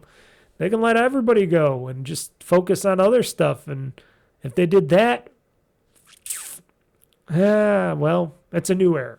It's a new, sometimes dark era that we're in, and you just gotta keep going. That's all I can say. You gotta just keep going. I know it can be hard. I know it's not always fair, but who says life is fair? Nobody. Life isn't fair. You just gotta make it as fair as you can for yourselves.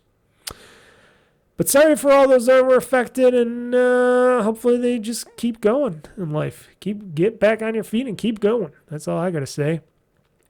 Other bad news: retro gaming dealt another blow following the copyright decision because our so-called good government, talking about the industry as a whole, and of course the United States Copyright Office, paid for by the industry as a whole, and politicians sway via money and big money and stuff. And the U.S. Copyright Office, they suck in general. They'll just give copyrights and trademarks to any U-Haws out there, but they won't grant DMCA exemptions for video game preservation, even though the Video Game History Foundation is still, and they're still vowing to continue to try to advocate to preserve video games and stuff, and let so-called researchers accessing and on studying classic video games and stuff. It is hard, and I know a lot of that stuff is out of print, and companies that own licenses and trademarks to a lot of the old games and stuff don't want to give them up, but they're not selling them. If they were selling them on hardware or software or whatever, then I can understand that a lot of these games could be still purchased. But if they're not going to purchase it, but they're not going to allow these people to be able to digitally download, because that was the whole thing. The people at the Video Game History Foundation wanted to let researchers and people be able to download these games via secure whatever on the internet, and they didn't like that. The DMCA didn't like that, because of the DMCA, because that's another great thing our government has and put in place is the DMCA and bullshit like that, and a lot of stuff that are Digital Millennium Copyright Act just fucked up generally, because big business and our government, which is paid off by rich people, because our government should never be allowed to be paid off, but because it's this country and we don't fix things, like I said, that's your politicians for you. If they're allowed to get paid off and bought, what kind of fairness is that? Anyways, I always say, well, if you can't beat them, or you can't beat the system, you can't get your digital stuff and download them and stuff, pirating is the way to go.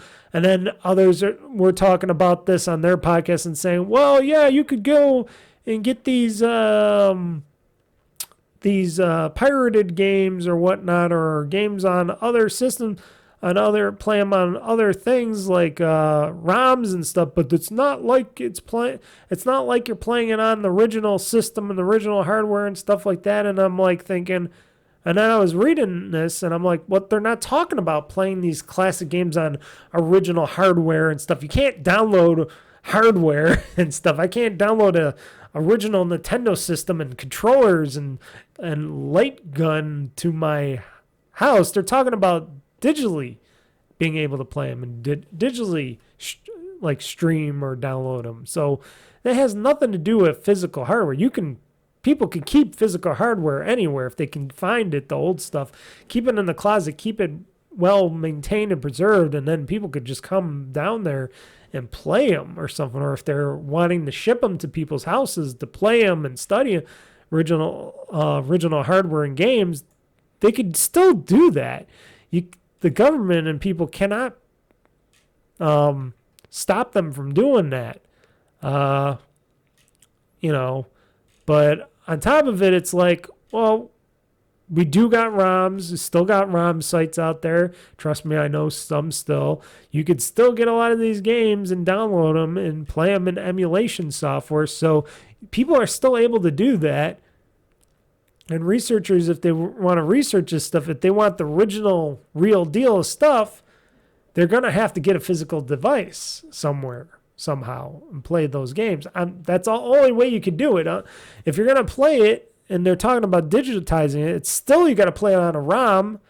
You got to play a ROM on an emulator doing that. So legitly or not legitly, they could just go to these emulator ROM sites and do it themselves and not worry about going to a special place if that's how they're going to play the game. But if we're talking about playing actual hardware, then what is all this? This is digitally. And a lot of people, they were talking about, well, like I think it was Jeff Gersman. He was talking about, well, it's playing Duck Hunt or something, or it could have been Giant Bomb. It was one of the two.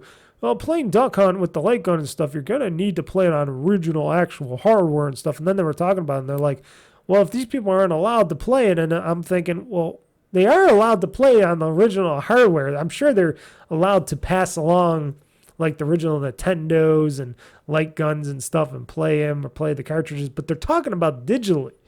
So you can't say that if they're going to play this game digitally is the same thing as playing on original hardware, because it isn't. You're out of the whole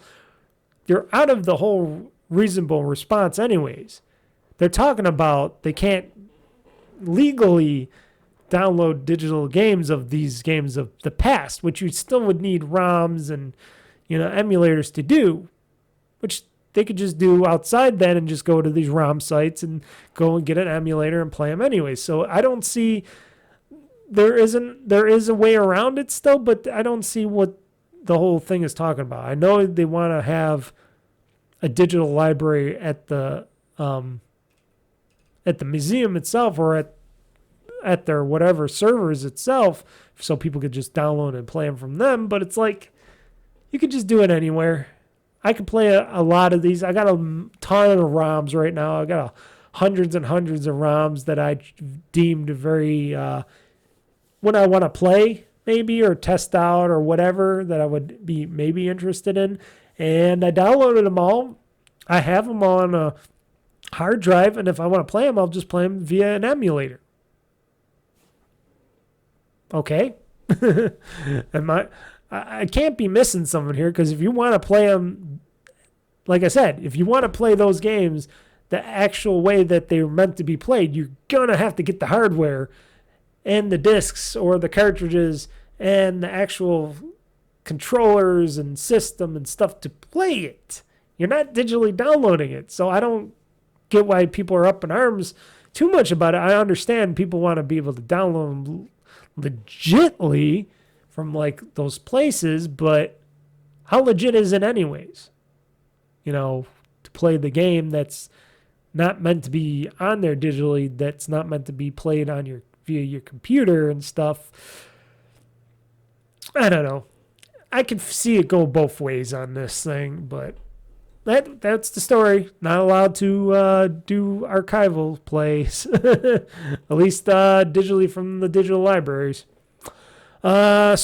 Steam game listings must now flag any kernel-level anti-cheat software integrations. I like this story.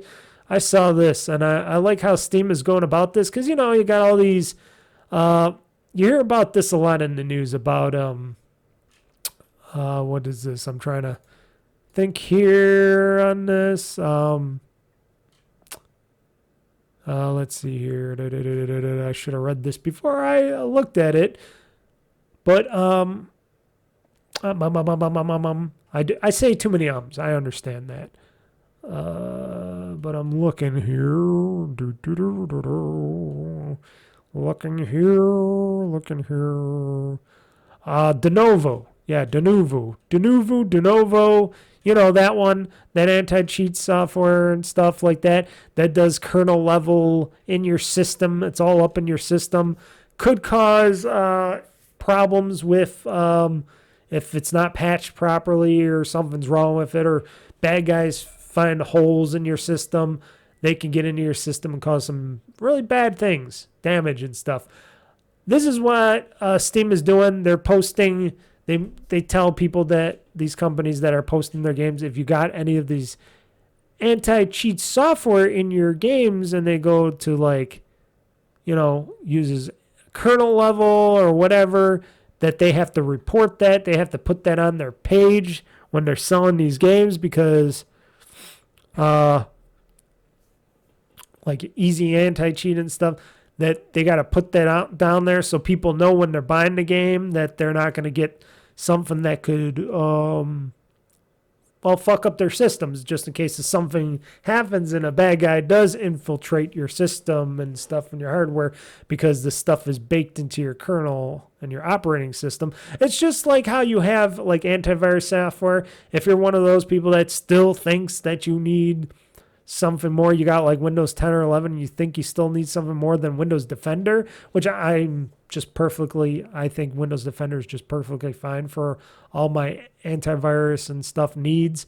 You don't need to go out and get a third-party software, but for those extra paranoid people that do, because they're going on probably some shifty sites or something, if they're really paranoid about that, that software usually gets, you know, installed and embedded into your lower level kernel caches, which means like your CPUs and GPUs and stuff. It's stuff that it can take and look and receive kernel instructions that helps run the computers and makes the computers go and do their things. I'm trying to speak with the terms of making it easier for some people, but it's a set of codes and stuff that looks for if there's something that's not supposed to be going through that kernel set, which runs operating systems and can see files and stuff that should be locked up or whatever in your computer or software protected. It could go beyond a lot of that stuff because it's under the main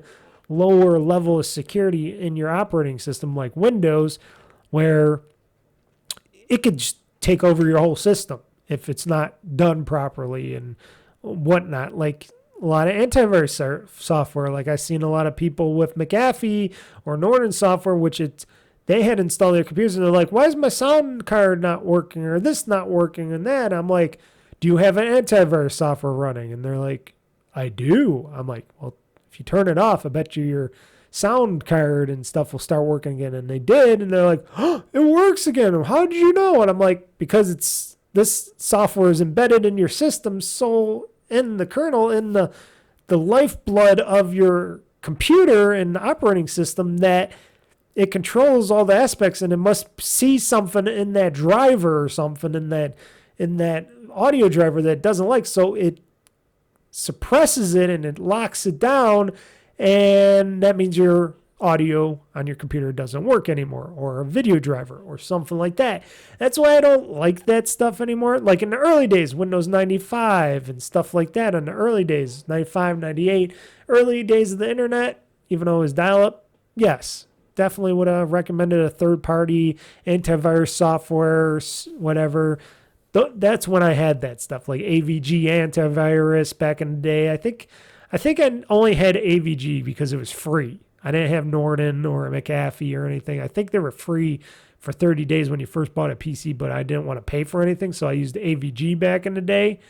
And that's when you needed it, because it was a newer, darker time, and you know, Microsoft didn't buy their own antivirus defender software yet, so they didn't own the company that makes that stuff. But with this stuff, it could get really bad for your system with this low-level stuff, because companies don't want their games stolen because they think everybody could be a thief. And this software not only makes your computer vulnerable to attacks and stuff because it's going under the hood and it's breaking a lot of security to keep people from cheating in games and stuff or stealing games, etc., that they do this de novo. You know, it's really bad. And I guess even with using de novo, there was DRM warnings too, and video sites, not streaming sites or something. I think I forgot what they were saying about that, where it was causing trouble with stuff because of de novo. But these companies are so paranoid that people are gonna steal their games or cheat in their games and stuff. It's like it's gonna happen, and it's still gonna happen even more with de novo because people could still break the de novo code to get in there, take it, and people could just install and play your games anywhere with it. And then you got, like I said, the bad guys that can find the loopholes in the software and cause some damage to people's computers in general if they're playing a game or something. So it's not good software. It's not something that people should keep putting in there. I know people piracy is big still out there, and people pirate games, but you're never going to get, those people weren't the people that you were going to get sales from anyways. Those are the people that are going to always look for a way to steal content, and they're going to figure out a way, one way or another. A little bit, it's going to be a little bit harder nowadays because everything is being downloaded directly to your computers or consoles now. It's not going to be many disk-based things. I know there's people that just still rip things from, like, computer games from, like, the drives that they're installed on and stuff, and they got the prowessness and the expertise to get those games to run beyond that and on any computer and stuff out of the software. Those people are really smart, but they're also considered criminals if they're giving it away or selling it themselves. And I understand, but the anti-cheat software is not a way to go in games, but they still put them in there because they still think it helps them with sales and from people pirating and stuff like that. It's a big issue out there. It's been around for a long time. I'm glad Steam and Valve and Steam understand that, and that they're making these decisions. They've been making a lot of interesting decisions lately to let the consumers know, hey, this is in this software. This could be bad for your computer. This could cause issues with you playing this game or streaming this game. Oh, yeah, we're going to be more open. We're going to make sure you guys know what's going on, and I like that. More openness, more knowledge on what is going on in these games. So that's some great stuff there. I really think Valve and Steam are going the extra mile to prevent people from getting in trouble with these security features in games and stuff, or whatever they're doing with these games, and not just putting out a game to play. And because they're so paranoid, people are paranoia. Like I said, if you're not going to get that person to buy the game in general, they're not going to buy it the second time around either. They're going to find a way to steal that game and play it. And I'm still sure there's less people doing that than there are of people just purchasing and downloading and playing that game anyways, because a lot of people don't have that kind of a mind or brain set or ideas onto wanting to do that. Just as I gotta say. So we got here, Microsoft's got a big revenue boost. Their earnings were up. I think I talked about this. I don't know if I talked about it in the podcast or if this is something I'm talking about after the podcast, but Satya Nadella, or the CEO, Satya Nadella, recently just got his big pay bump in Microsoft, and he was talking about how well Microsoft's software revenue was getting a good boost in Xbox software and stuff, and that Microsoft's Xbox gets another revenue bump from Activision Blizzard because of Call of Duty and stuff like that. But their hardware sales are down. But I guess gaming revenue is growing by 43%, including 43 points of net impact from the Activision acquisition.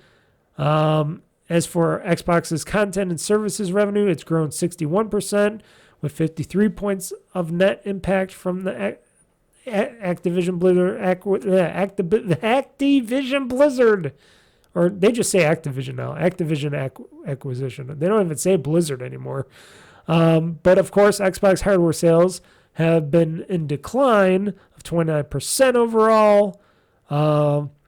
Microsoft's revenue was $65.6 billion in its latest earnings release, with an increase of 16% year over year. And like I said, CEO Satya Nadella just got a bunch of extra cash in his pocket. And yeah, so buying Activision Blizzard and putting out Call of Duty and stuff is making them money, either via Game Pass subscriptions, which they raised those as well. If you didn't hear that before or know that, that's another reason that they're making more money on that side. But also people buying Call of Duty and stuff like that. So more so probably getting it via Game Pass, but we'll find out on that. That's what happens in big business. More money, more power, making more money. That's why I got Game Pass. Saves me more of that money. I'd rather spend, what is it, $20, almost $20 a month now. It's like $18.99, whatever it is. I don't care. I'd rather spend that $20 a month and have Game Pass Ultimate, and then, once in a while I'll buy my games and stuff. But otherwise, I rather just have that Game Pass and just save myself a fortune on getting new video games, especially from Microsoft or Xbox in general. I know, we could talk a little bit of this Concord stuff. Sony closes Concord Studio and permanently shuts down the game. We knew that already about the game, but I guess they're permanently shutting down the game, meaning they're not going to release the game ever again. Maybe down the road, but Sony decided to close Firewalk Studios, the studio behind the PlayStation Concord game. It was the first game that they were making that was going to come out because the studio was new and they were purchased by Sony. Yeah, the game only had 25,000 or so estimates of sales, or it was under 25,000 when it came out. It did that was very bad debut and performance-wise, and they're like, the studio's costing us a fortune. This game did horribly. We're not going to fire everybody. We're going to try to transition some of these people from the studio to our other game studios, like the PlayStation studios and stuff like that. And the rest are going to be looking for work.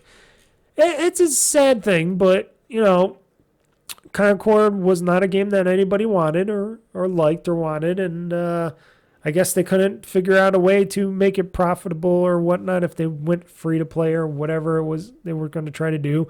They were never going to put it on Xbox, so there you go. You only had PC and PlayStation to have it on, so that could have maybe helped a little bit. That would have been interesting because people on the Xbox side, excuse me for a second, people on the Xbox side would have said, oh, look, a game on Game Pass from Sony. That's an actual Sony type of game and not just like baseball. It's Concord. I wonder if they would have got more sales of that. I don't know. Maybe they wouldn't have carried over here on as well either. But it would have been a building experience between the two companies working together more and better with game purchasing and stuff. I wonder if Sony will ever publish games on Xbox. Maybe if Xbox becomes more valuable and dominant. I don't know. Or Game Pass or something. I don't know. Because you would think they would want to try to get those people over on that side to want to play their games more, and then they can make those games more open, feasible. I don't know. It'd be more word of mouth. I don't know. That's my thought on it. But, Firewalk and Concord didn't help themselves because apparently the initial development deal was for $200 million for this game to be made, and it apparently wound up costing Sony much more money in the long run. So the initial development of Concord cost around $200 million, which is a freakishly large number. And I guess it cost even more for the IP rights and Fireworks Studios itself and everything else that was going on.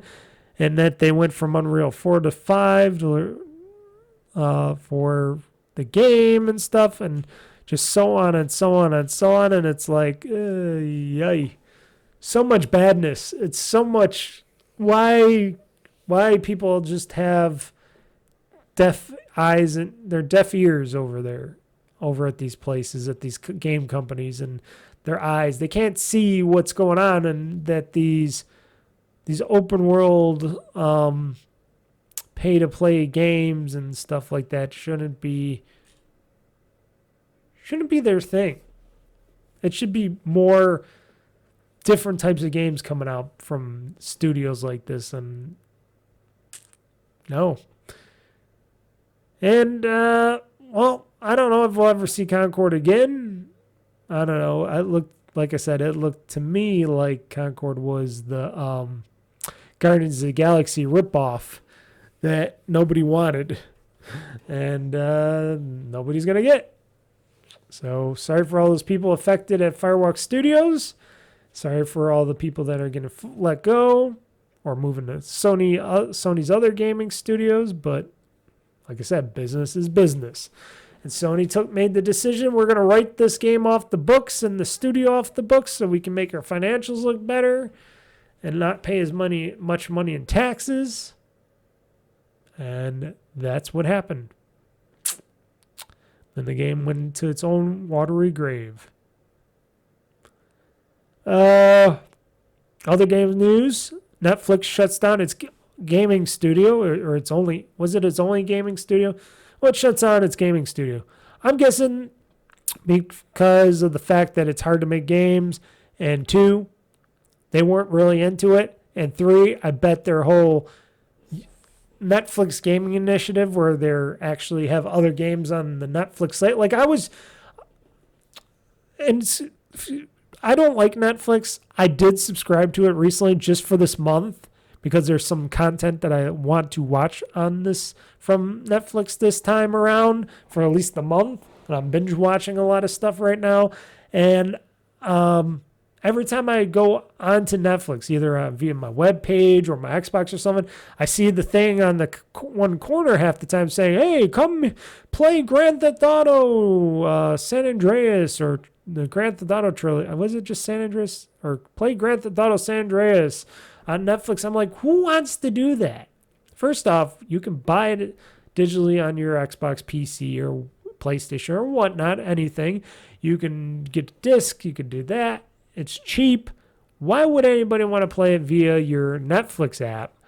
Netflix should be just for videos and movies, not for video games.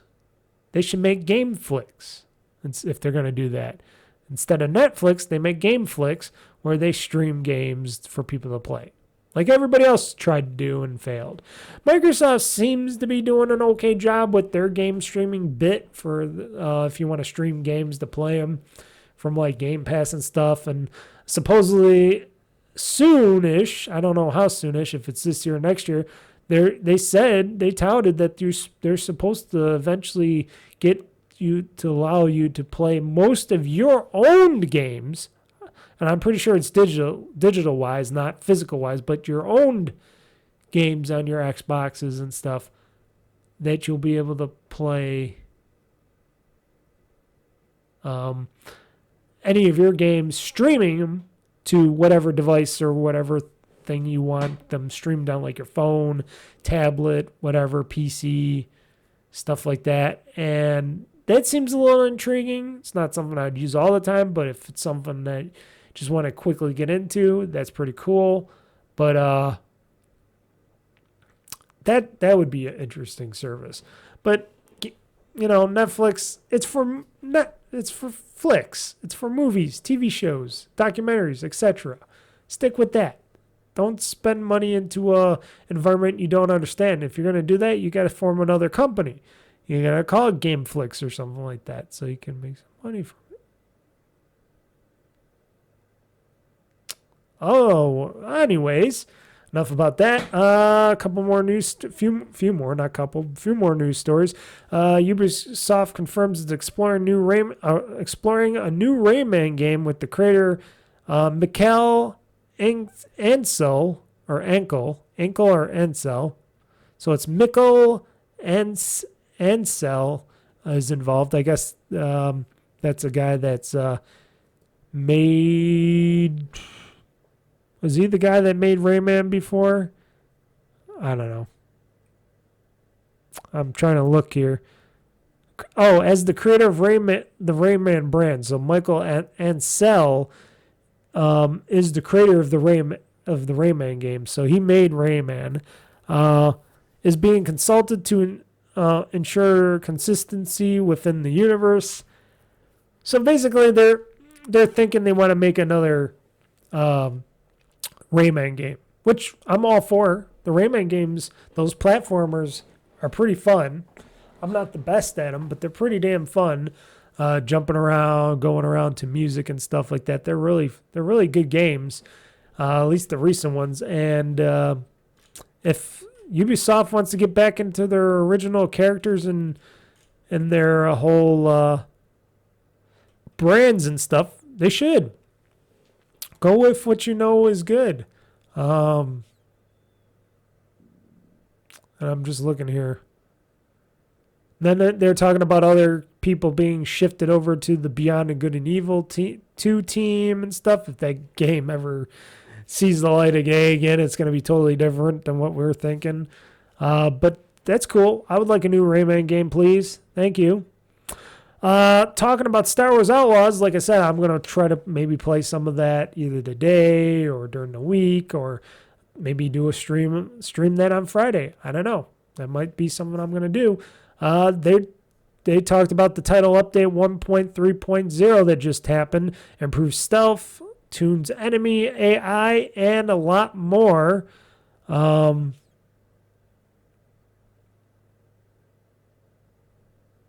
They're talking about issues with the PC players for the 24H.H2 Windows update.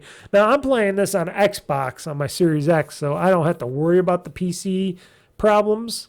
So I'm not worried about that. But the patch notes, they got the patch sizes for PS5. It's 3.48 gigabytes. Series X and S for Xbox is 5.07 gigabytes, so a little bit much larger than the PlayStation one.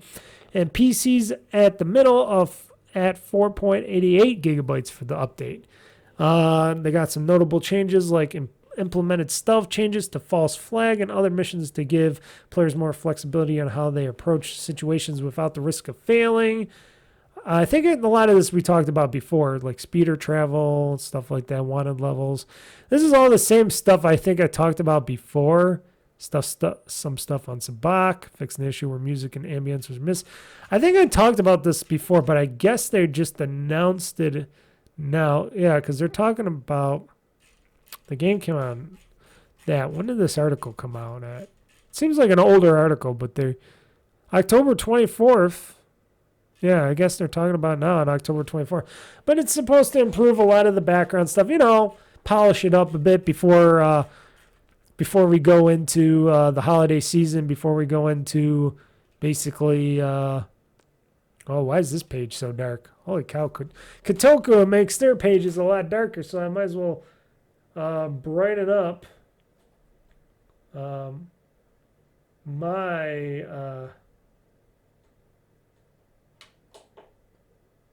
my thing here.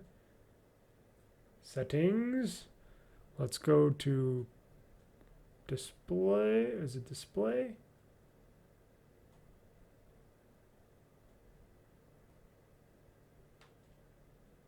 Standard. Brightness.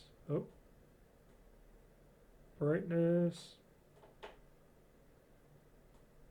There we go. Let's up the brightness a bit. We'll go at about... I'll do 36. Okay. It's a little bit brighter.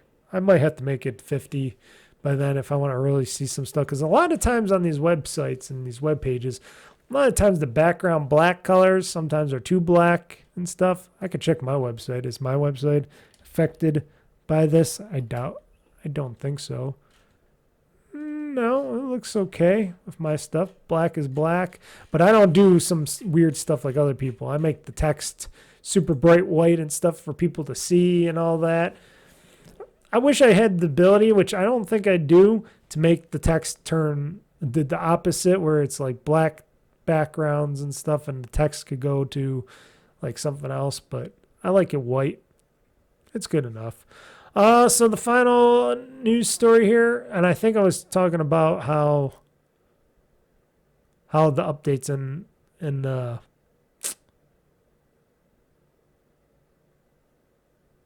I'm just reading something. I know I'm not focusing on what I was talking about again. I do that a lot. It's me being older, folks. You gotta understand the brain, and I'm thinking of multiple stuff right now. So Star Wars Outlaws, yes, I want to get back into that. I think I ended up with that. And then I was going, oh, this next story is going to be really dark. And then I went off kilter there for a second. But, yeah, that's pretty what I'm thinking I'm going to stream this Friday is probably some Star Wars Outlaws. Because they did update a lot to the game. And they're trying to make it so that they can re-release it or redo some stuff for it for the next DLC that's coming out, the new DLC that's coming out, and they want to see if they could get some people during Black Friday to purchase the game, especially if it goes on sale and stuff, which it probably will, to purchase this Star Wars Outlaws more than so they can make some money off of that franchise. I think it's a great game so far. I haven't been in it for a while, but after playing a chunk of it before and just being on the first world for so long, I like it. Now I'm on Tatooine, so I'm going to see what's going on in that desert planet. Hopefully there's a lot of stuff. So far there wasn't that much stuff, but I haven't played that much of the Tatooine world yet, but I got to figure that out.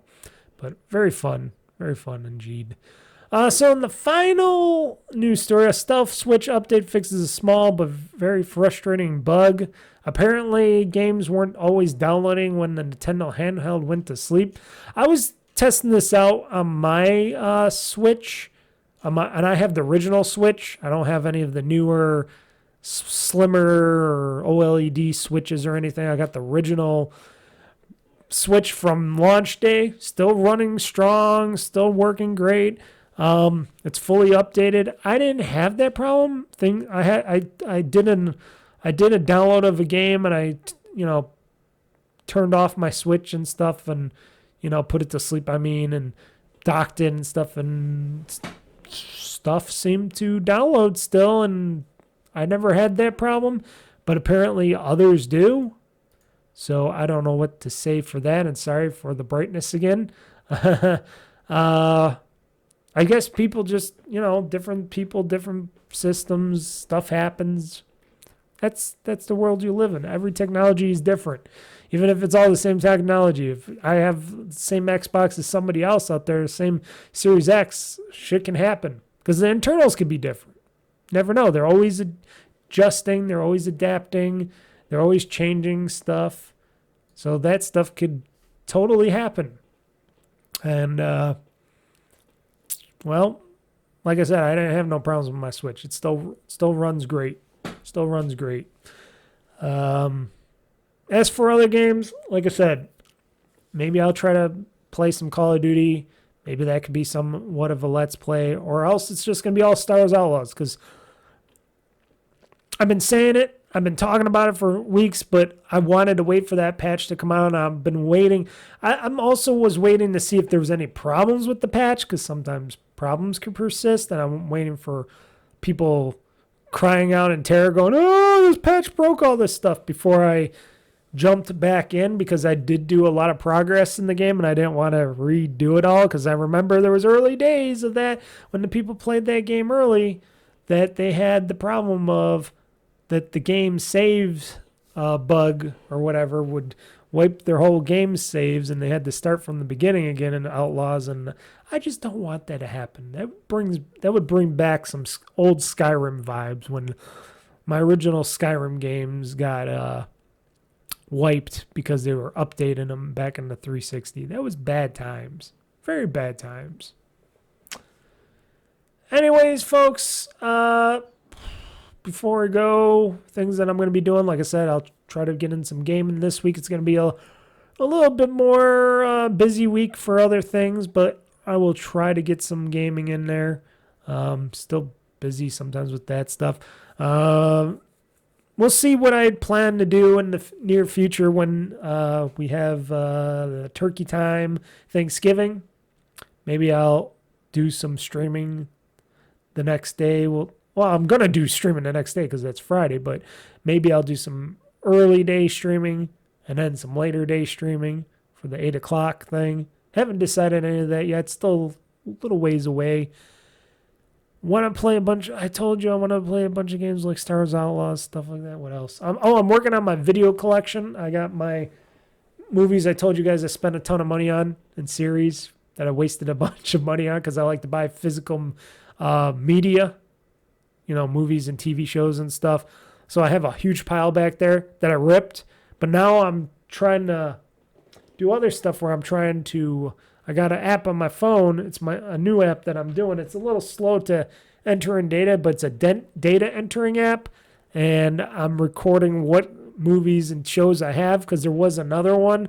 But every time you wanted to use it and you paid to use it and stuff, every time it would want you to pay more and update. And it would every year it's like, oh, pay us another $30 for this app. And then when we update you and a lot of your movies go missing. There was a lot of issues with it.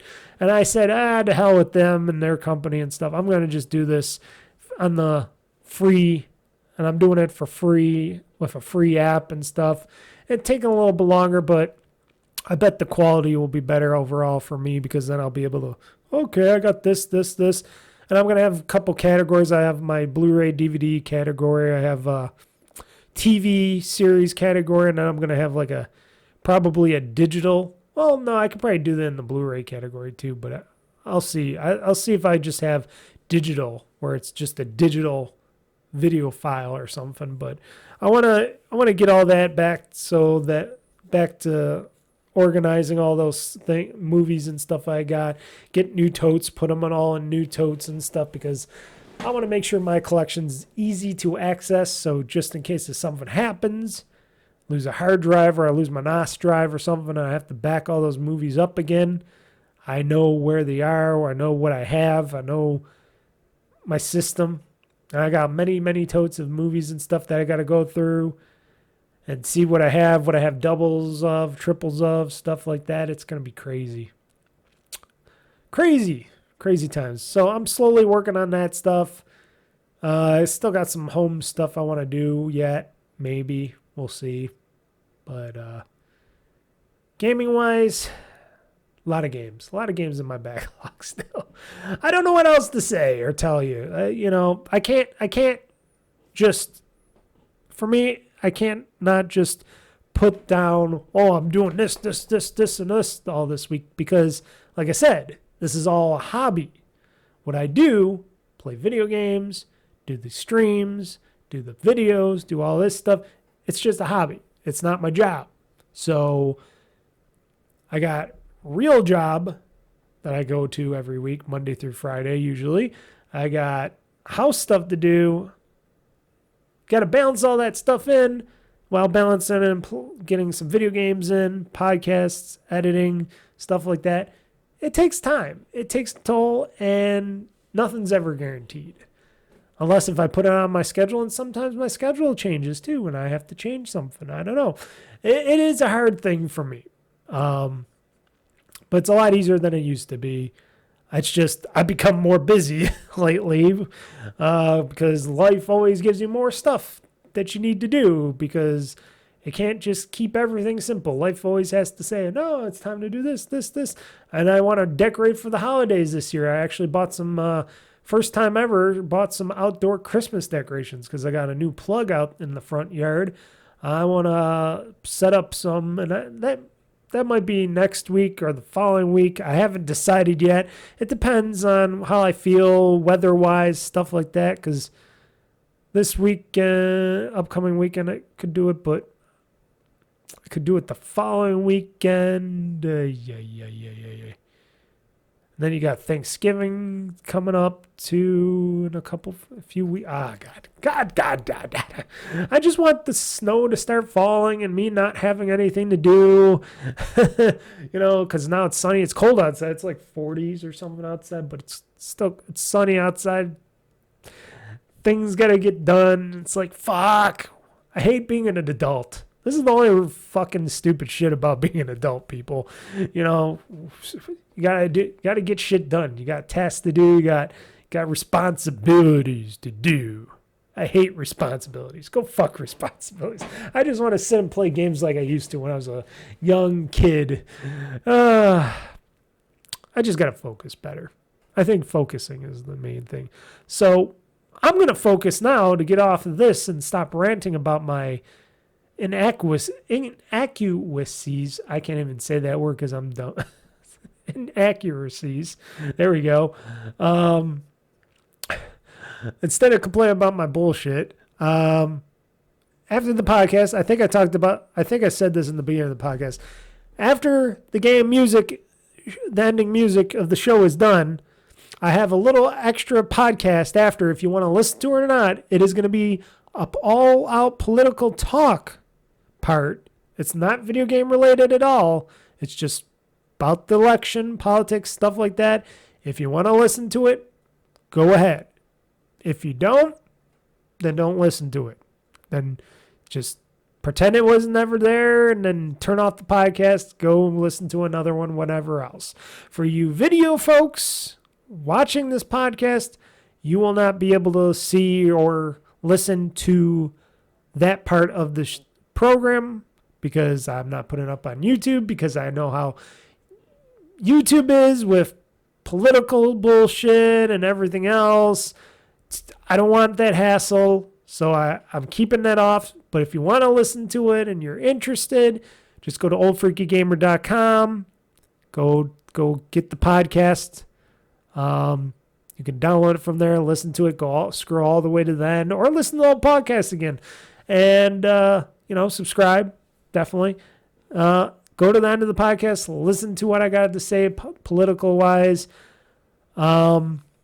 Otherwise, thank you for joining me. This has been the GamezAttack podcast, episode 44, Spooked. I am saying this podcast is now Game On, Game Hard, World Conquest. I'm pushing this gaming button. This show is now game over. So everybody, till next time. See you after election, folks. The pace when I'm running, I always take what I want and I always give it 100. Don't need a bank, no I'm funded. Play the game like it's nothing. I'm always thankful for something. Don't take for granted, stay humble. Now wake up! It's time to look at the enemy. Look in the mirror if he is no friend to me. It's not working out, maybe it's the chemistry. It's time to break up so I can make a better me. Better believe in your mind, cause it's everything. You can mold, shape, find almost anything. All it takes is some time and some clarity to find your identity. It's mind over everything.